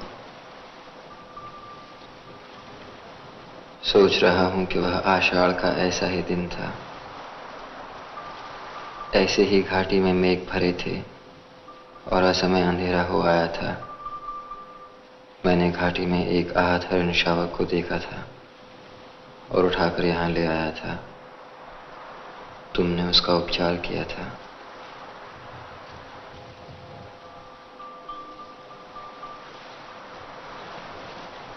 और भी तो कुछ सोच रहे हो?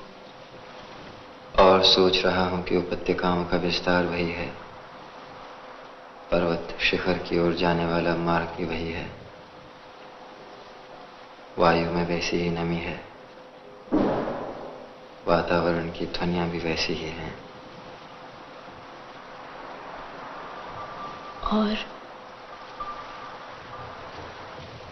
और कि वही चेतना है जिसमें कंपन होता है, वही हृदय है जिसमें आवेश जागता है।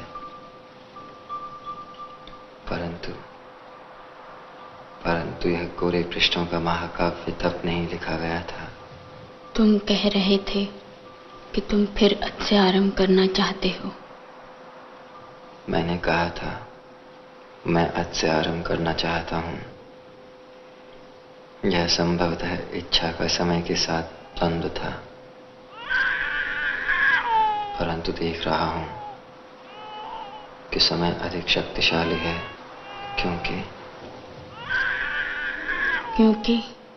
क्योंकि वह प्रतीक्षा नहीं करता। कालिदास, कालिदास।